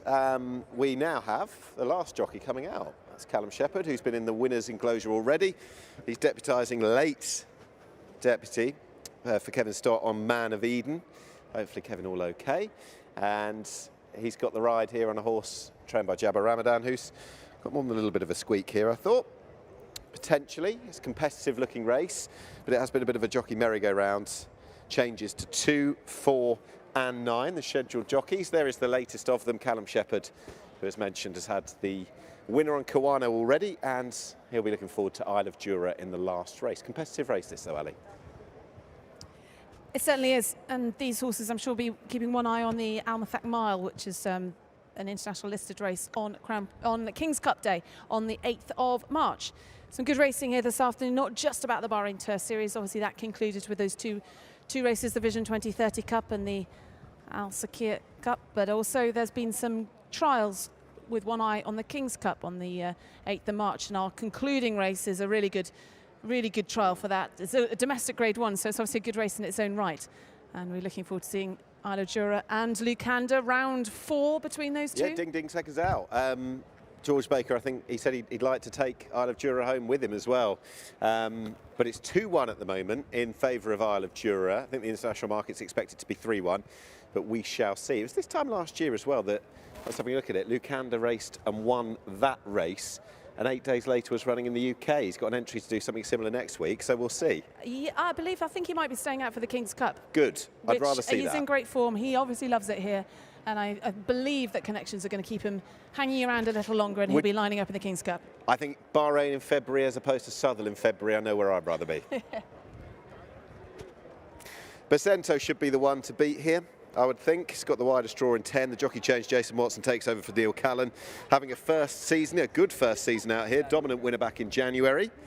That's quite impressive. And that third last week behind Royal Scimitar and Ecosystem. I thought that read quite well in the context of things. Big player, and I guess if running to that level, should be the one to beat. Yeah, I think the Al Mohammed horses, Percento and Wowzers, hold the key in this one. And Neil Callan presumably would have had the choice. He went for Percento, and now Jason swapped on to him. But yeah, Percento's had his 2 career wins, and yeah, he's had a nice start. He finished 3rd, but that was a domestic grade 1 last time, and so this should be a little bit easier. So we shall see. As mentioned, quite significant changes to your race cards. Alan Smith's got a couple of runners. Got Breath of Air up the top, who ran down the field in actually this race last year, and although quite well beaten last time, did start the season flying, winning the first couple of races. Useful enough horse, certainly. Jockeys aren't on their mounts, actually, the Al Mohammed runners. So further delay, what time? 4:30. We're only a minute or so past post time, so hopefully not too much more of a delay. We'll look forward to that final race at 5 to 5, domestic grade 1, which has got so much quality to it. We've already been talking about that race, but this is no back number.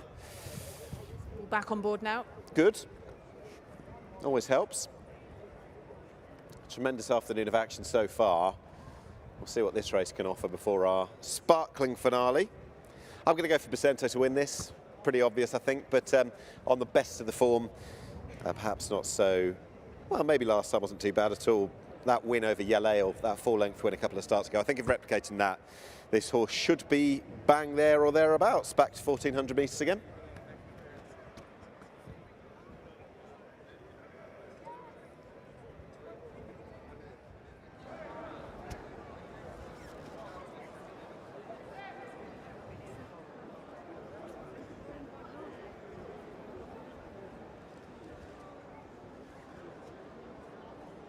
Right then, so one by one, a good amount of runners have gone forward already. So Winston, appropriately named son of Churchill, he's going forward. Right, last couple.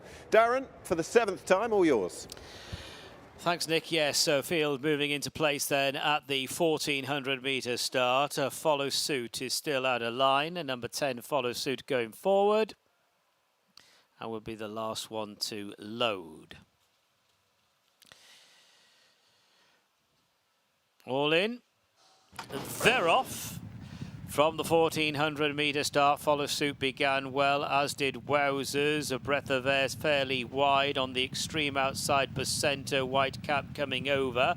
Right there in the mix is Royan the Grey. So they go on down the back, less than 1200 to gallop, and it is a Wowzers on the inside, taken on by Breath of Air. Royan is next. Percento's just in behind them, then Follow Suit, followed by Maystar, Sir Winston, Man of Eden, and last of all, Pure Dreamer. Leaving the back straight, and it is Wowzers who drags the field along as they go down the side inside the 800 metre marker.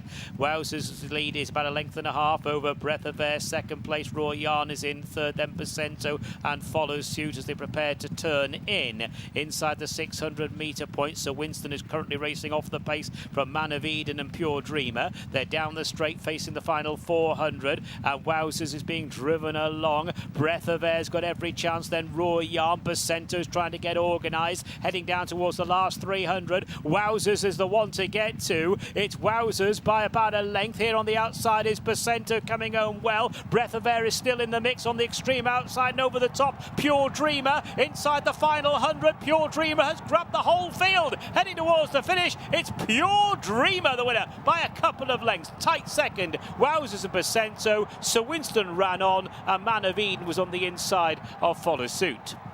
So Pure Dreamer has gone on to win. Harry Davis for Alan Smith, second winner of the day for Alan Smith and Al Adiat race. This horse has come from the back end of the field there. Wowzers was certainly a tough nut to crack in the closing stages. Percento tried to get organised. Breath of Egg had every chance. And on the wide outside appeared Pure Dreamer. Pure Dreamer taking out this race for Al Adiat Racing, coming right over the top, just looking in a little bit inside the last 100 metres. But it is number 6, Pure Dreamer, goes on to win. Pretty close for the places there, but Pure Dreamer, as you can see, galloping on to take the honours decisively.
So the result of the 7th race: first, number 6, Pure Dreamer.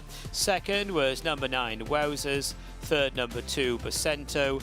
And the 4th horse home was number 8, Sir Winston. For the record, 5th was number 4, Man of Eden. The distances 1 3/4 lengths and ahead, 1 3/4 lengths and ahead, and the official time of the winning horse, 1 minute 22.61. That's 1 minute 22.61.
dramatic postscript to this race. Hopefully all okay with our winning jockey, Harry Davis. It was a super ride aboard Pure Dreamer, but of course on the way back in, Pure Dreamer unshipping his rider, who's watching on the big screen. I don't know whether he's walking a little bit gingerly. I can tell you that if you hadn't seen as well, Pure Dreamer heading off completely the other way, and he's headed off into the distance. His well-being of paramount importance. Can only hope that Pure Dreamer's caught and none the worse for it, but he had disappeared. I noticed his trainer Alan Smith was watching on binoculars, and it was binoculars that were necessary, such as the distance with which he got away.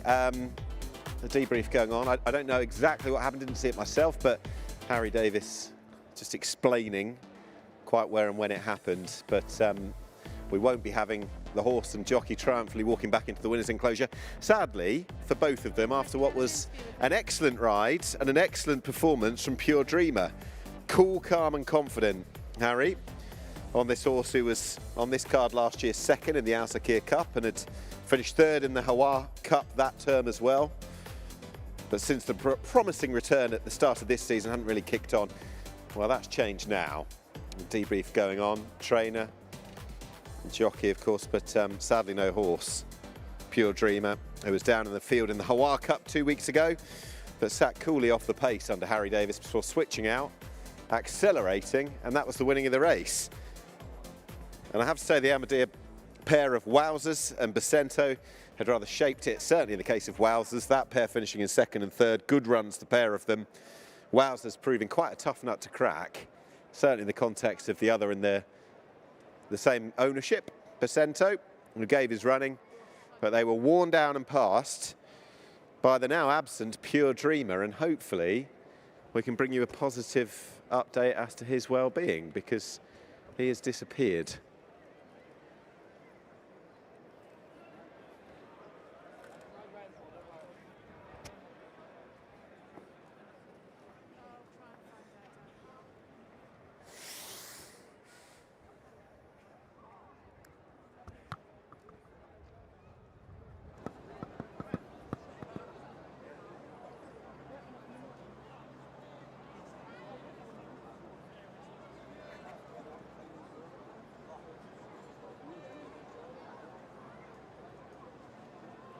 I'm going to find out what.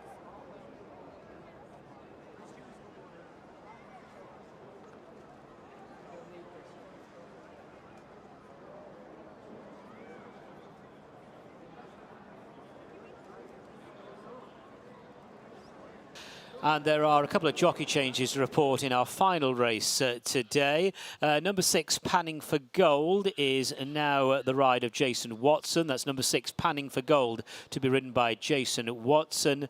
And number 7, Young Ireland, will be the ride of Ibrahim Nada. Number 7, Young Ireland, to be ridden by Ibrahim Nada.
So Nick, obviously the horse Breath of Air has disappeared into the distance, and we've got a bit of a delay here because obviously they need to weigh in for the result to become official, and for Harry to weigh in. He's back here waiting, but he's going to need his saddle to make sure that he's weighing in the correct weight. So we're just going to be, there's a bit of a delay obviously then to the official proceedings of this race. So trophy presentation likely to happen possibly after the final race. Yeah, because we won't want to be playing around with the light too much, given the outlook at the moment. The horses are making their way into the parade ring for the final race, and this is worth waiting for, potentially.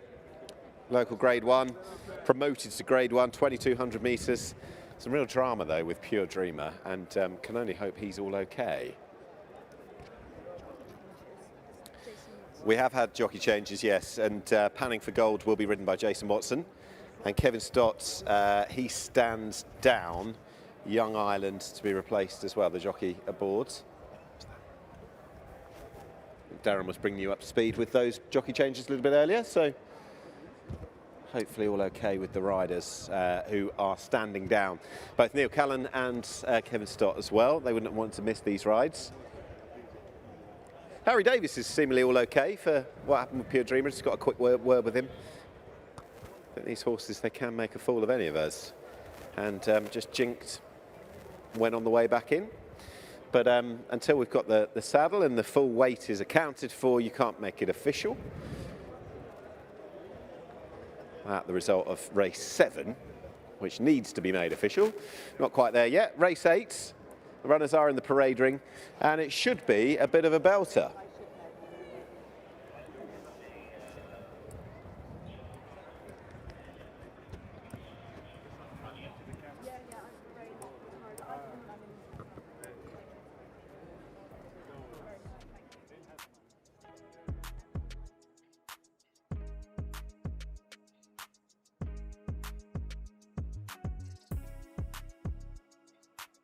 So let's have a look at the field for race number 8. His Highness Sheikh NASSER bin Hamad Al Khalifa Cup, sponsored by Babco Energies. Really good race coming up. It is a domestic Grade 1. Number 1 is Isle of Jura, Callum Shepherd. Number 2, Lucanda and Charlie Bishop. Number 3, Rayan Poor, Harry Davis. Number 4, What a Welcome, Stefan Lejage. Number 5, Chronograph and Gerald Mosse. Confirming number 6, Panning for Gold, now partnered by Jason Watson. And number 7, Young Ireland, and Ibrahim Nada is the rider.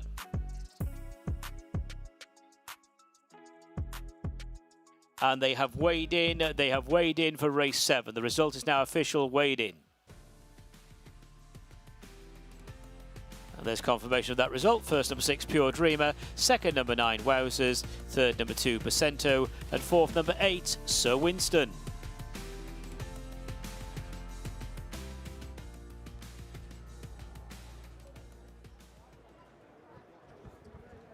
So here we go then. Let's have a look at the horses in our final race then. The concluding 8th race. This a domestic Grade 1. And in your shot there is Rayan Poor, who has been competing in all these top races out here.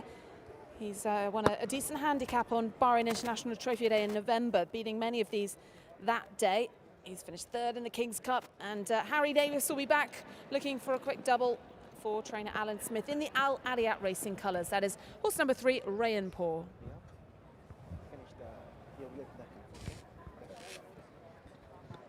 Number 4 is next, and that is What a Welcome.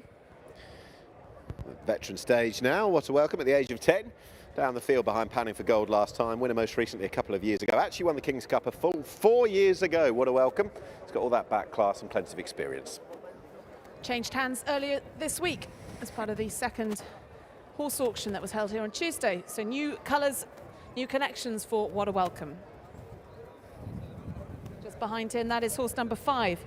Yeah, the runner in the colours of Al Adiyat Racing, that is Chronograph.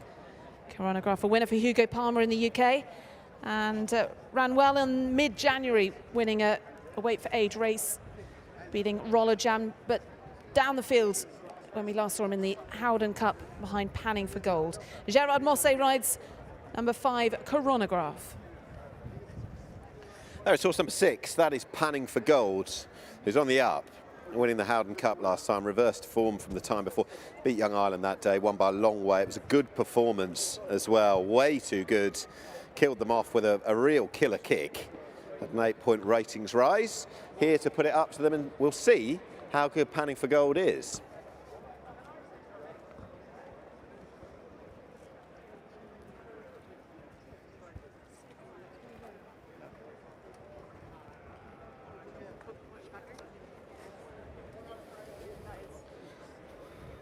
That's good.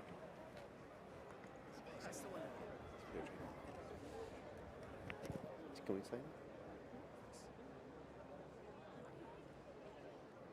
Should we announce that? And, You might be wondering, the horse.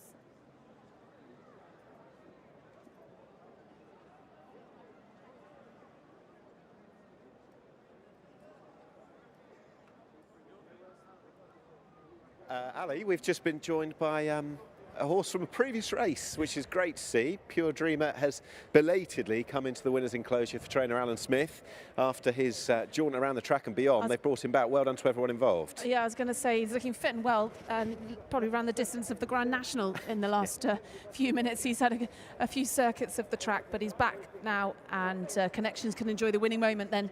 Breath of air, winning that 1400-metre race at domestic Grade 2 for Harry Davis. Harry will be coming out, and he'll be taking the ride on Rampur as well after posing for the photograph with his previous winner as well. Here he is. Took a little while, but hopefully he's all okay, and also the horse as well.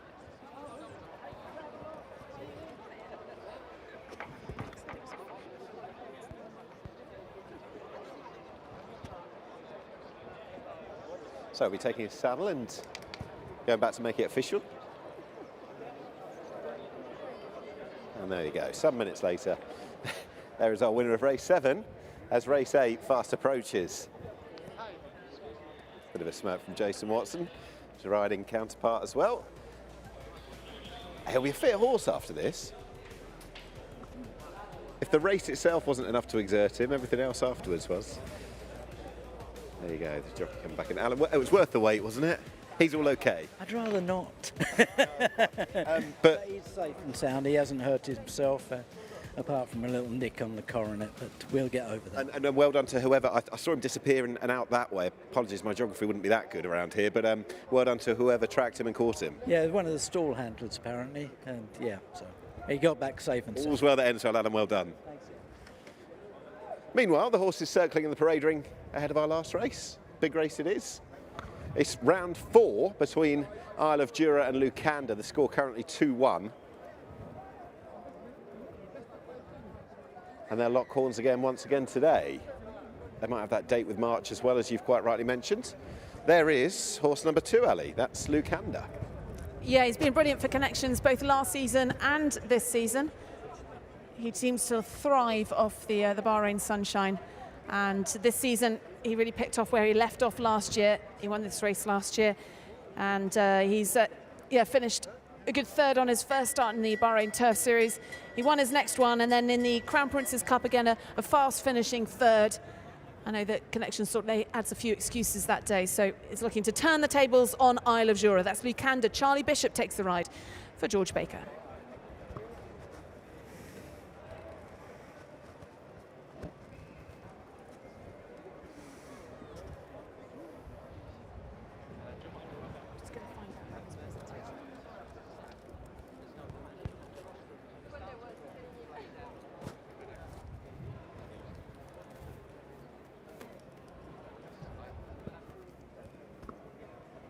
There is horse number 1. That is the top-rated Isle of Jura. What an improver this horse has been. Beautifully bred Isle of Jura.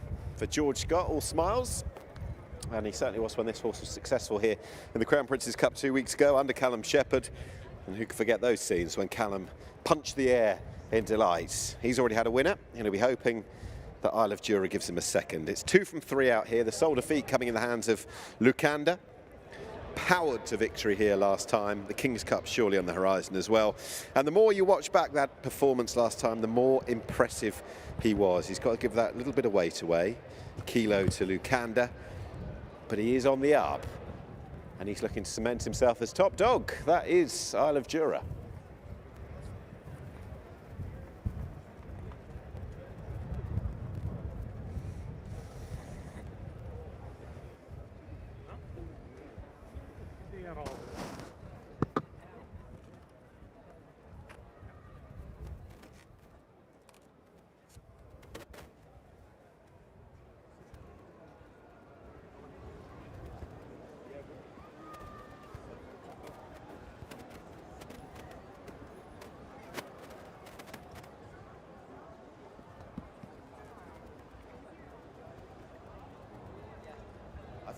George Scott very clearly here.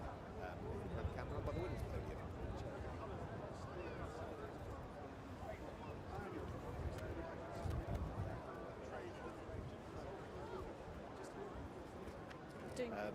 Can I have a camera?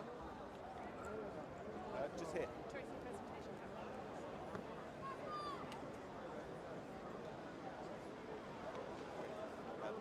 Just on. This horse has been one of the stars of the season so far. Isle of Jura, about to pick up, trained by George Scott. Has just wished luck, and rightly so, to training compatriot George Baker. It's 2-1 the series between you at the moment, hoping to make it 3-1. He looks a picture. Yeah, he looks great, Nick. He's been doing really well since he's been here, and each race he seems to mentally have settled down into his surroundings, and he's stepping up a furlong today, which obviously is new grounds for him, and you know he's taking on a previous winner of the race. So you have to respect him, and Fauzi's horse also won impressively last time out. So, you know, we're pleased with our horse, and hopefully it just goes smoothly. He hit the line, really nicely and hard last time, so that must give you a bit of confidence for the extra. Yeah, exactly, and he's a big horse, covers a lot of ground. He's kind of bred to go that far if needs be, and yeah, look, it's just that time where you just hope he gets it done, to be honest. You know, everything's gone to plan. He's been training really nicely, and we just want to get it. Yeah, hopefully he can show his best, you know, again. Wish you luck. Thank you. Thank you very much. So we come to the trophy presentation for H.H.SH.KHALED, SAKHIR BINT NASSER bin Hamad Al Khalifa Cup, and we welcomed up His Highness Sheikh Faisal to present the trophy to His Highness Sheikh Isa bin Salman bin Hamad Al Khalifa, chairman of the High Committee here. Well done to Pure Dreamer, winner of our 7th race.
The runners are loading the stalls now for our 8th race.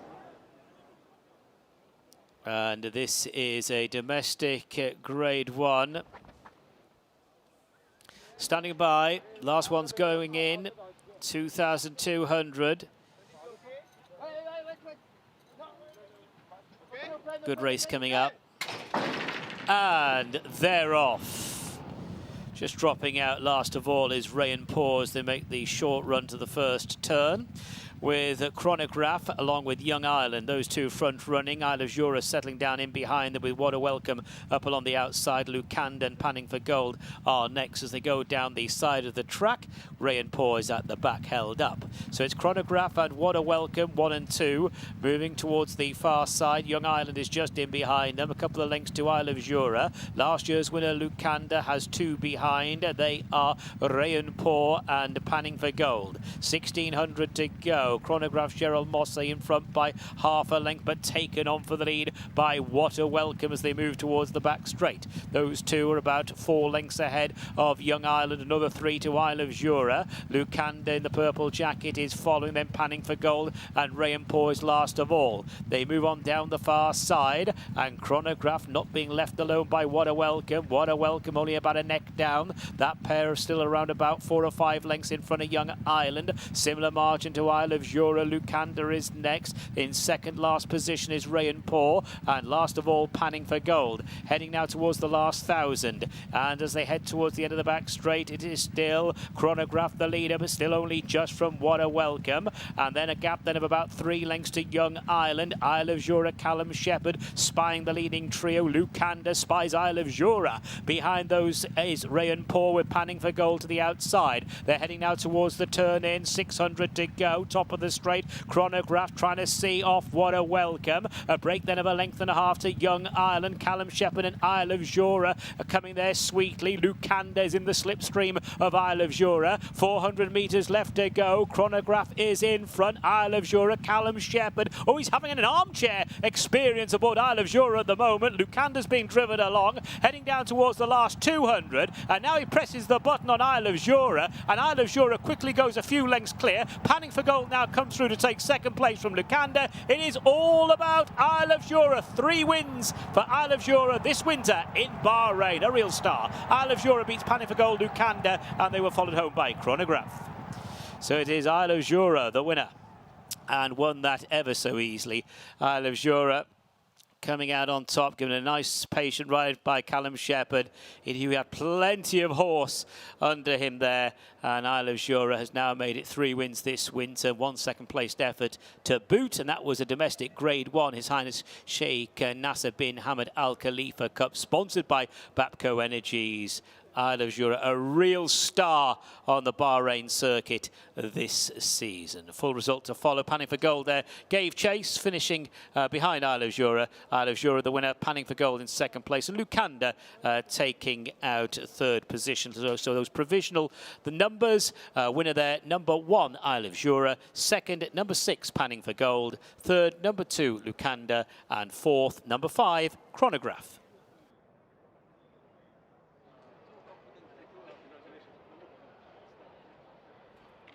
Well, that was round 4 between Isle of Jura and Lucanda, and I think we've got the answer as to which way that was going to swing. Isle of Jura, this improving huge horse, and the nonchalance with which Callum Shepherd rode that race. He exuded maximum confidence, 2 or 3 looks round. He knew his old rival was well covered in behind. This horse is going forward at a rate of knots, and a very important victory for the owners, and doubtless Callum Shepherd as well aboard. So too George Scott. We spoke to him pre-race. He's just debriefing with Sheikh Nasser, and they will be dreaming of mid-March, the 8th I think it is, and we'll see the King's Cup when he wants to crown what has been a brilliant season so far. Unfortunately, he didn't win the Turf Series by virtue of what Box to Box and Parlando did earlier, but he's graduated beyond that now. He is the top dog. He's a fine big horse to take a look at. And Callum Shepherd, I think he'll enjoy watching that replay back. We're going to hear from him shortly.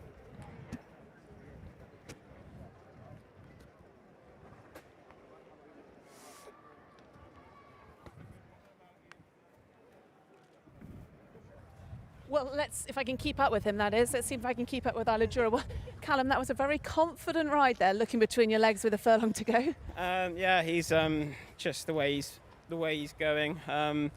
It enables you to ride him with that sort of confidence. Just very impressive horse, and delighted to win. You know, a race for Sheikh Nasser, a race named in his honour. So made no mistake, flawless performance, and roll on the King's Cup, I would imagine. Certainly roll on the King's Cup, and that extra distance didn't seem to bother him either. Absolutely not. They went a good gallop as well. He's such a relaxed horse. He just makes life very easy, and no, I can't fault him. And Rosie, you do all the hard work in the morning, so I've got to mention you as well. You know, tears in your eyes, that was an important one for you. No, it's fantastic. You know, he's absolutely thrived since he's been here. He's taken everything in his stride, and he's just maturing mentally every time. Well done to you, well done to Rosie, well done also to Cheryl Powell, who looks after him as well, and of course winning trainer George Scott.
So, confirming the result of the 8th race, the domestic Grade 1, His Highness Sheikh Nasser bin Hamad Al Khalifa Cup. First, number 1, Isle of Jura. Second, number 6, Panning for Gold. Third, number 2, Lucanda. And the 4th horse home, number 5, Chronograph. For the record, 5th was number 3, Rayanpur. The distance is 4 lengths and 1 length. That's 4 lengths and 1 length.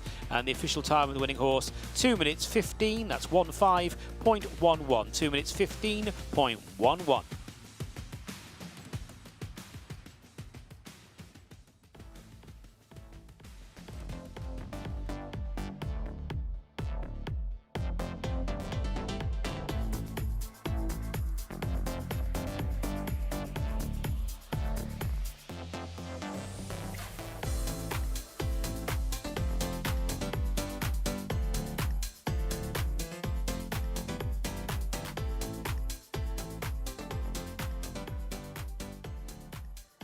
Well, His Highness Sheikh Nasser now joins me. Congratulations. This horse has been a superstar for you. I know the trainer was quite nervous before the race, but how are you watching on?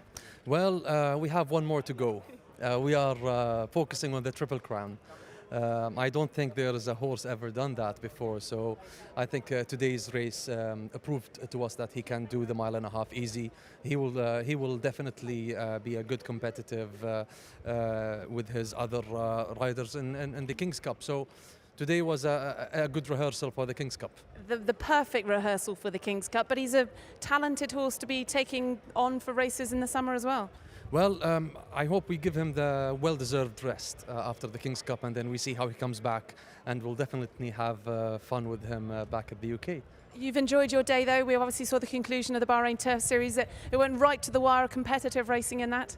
Well, I'm just confused now. How am I gonna give myself the trophy?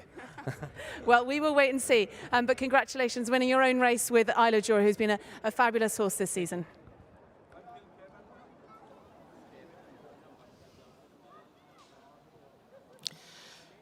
They've weighed in, so the result is official for His Highness Sheikh Nasser bin Hamad Al Khalifa Cup, sponsored by Bapco Energies. First, number 1, Isle of Jura. Second, number 6, Panning for Gold. Third, number 2, Lucanda. And fourth, number 5, Chronograph. The result is official. Weighed in. We can speak to the winning trainer, George Scott, very quickly. No better compliment than your training rival, George Baker, coming past me earlier and pointing that horse there and saying, machine, he is a tank. Well, George is a very good man. I've been friends with George for a long time. He's bred to be a very nice horse, and he's really fulfilling his potential. He's thriving out here. And when I saw him, the girls have just done such an amazing job. He just looked incredible. And we were a little bit ambitious coming back 2 weeks later from a hard race, but we felt we'd have to gallop him on the, rather than if we didn't run. So. Yeah, he's just a monster, really. It's going to be fascinating to see how he gets on in the King's Cup in 3 weeks' time. I know that's the big target. Did it make your heart flutter a little bit when you saw Callum exuding that much confidence? No, not at all, because I've got a lot of confidence in Callum now. He has a lot of confidence in the horse, so no, not at all. I was very happy all the way. But more the fact that it was giving you a bit of a rush to enjoy it, I was rather. Yeah, no, you're right, Nick. Yeah, he's just he's won a few of his races like that, obviously at different levels, but yeah, it did. It was nice just to enjoy the race, and I don't enjoy the build-up much. It's so important, for Sheikh Nasser and for myself, and also for racing in Bahrain, that he flies the flag. It's a wonderful place to come and visit, and hopefully he will be the catalyst for more horses to come and have a go. I'll let you go and enjoy the trophy, George. Well done. Thank you. Thank you. Well done.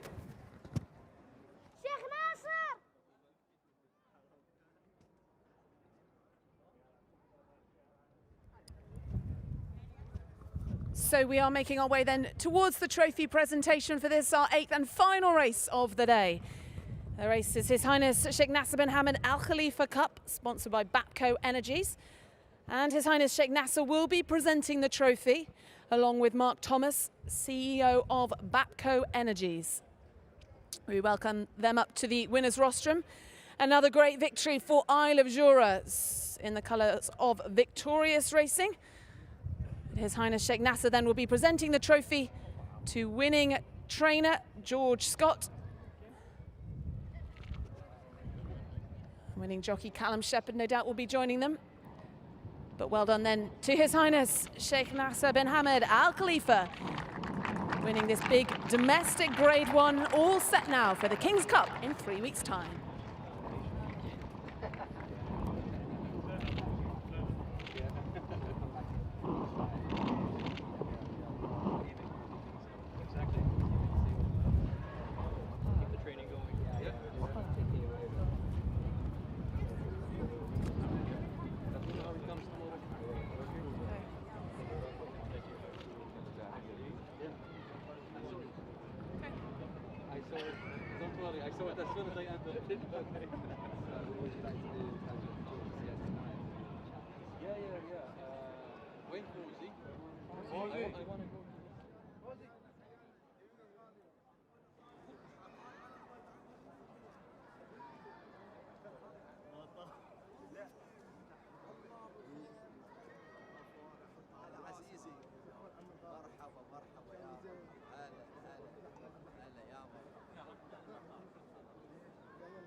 So that is it then. That concludes the official proceedings then here.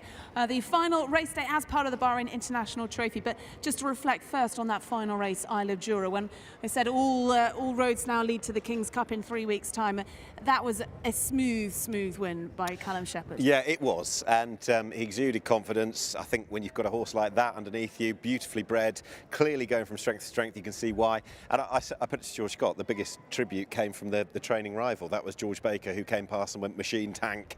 That horse is seriously good. You can see why he wants to take him home. Their individual rivalry swung in the favour of Isle of Jura, but he's one for Sheikh Nasser to dream about. Big prize money on offer in the King's Cup, yeah. But Isle of Jura has certainly paid his way and more this season for George Scott, and very good horse there for the Victorious Racing team. But also plenty of good money in the Bahrain International Bahrain Turf Series, which concluded today. Let's have a little reflection on that. We started off with the middle distance race, and what a way to end the middle distance division. Yeah. It was all sort of on the table today. It was between Parlando and Box to Box. Either of them could overtake Isle of Jura, but no one expected quite the result. Absolutely not. It was written sort of in the stars. It was they really read the script. Yeah, I mean, how could you... They would have probably thought about it, team Box to Box, and thought, look, if we finish in the top two, we're going to win this. How about that? Finishing second, but getting mugged by the only horse that can beat you. And what 28 apiece, but by virtue of winning a race, Parlando mugs Box to Box. Extraordinary. I think connections to Box are pretty pissed, or pretty peeved rather, that they can't they can't be sharing that $40,000 US dollars then.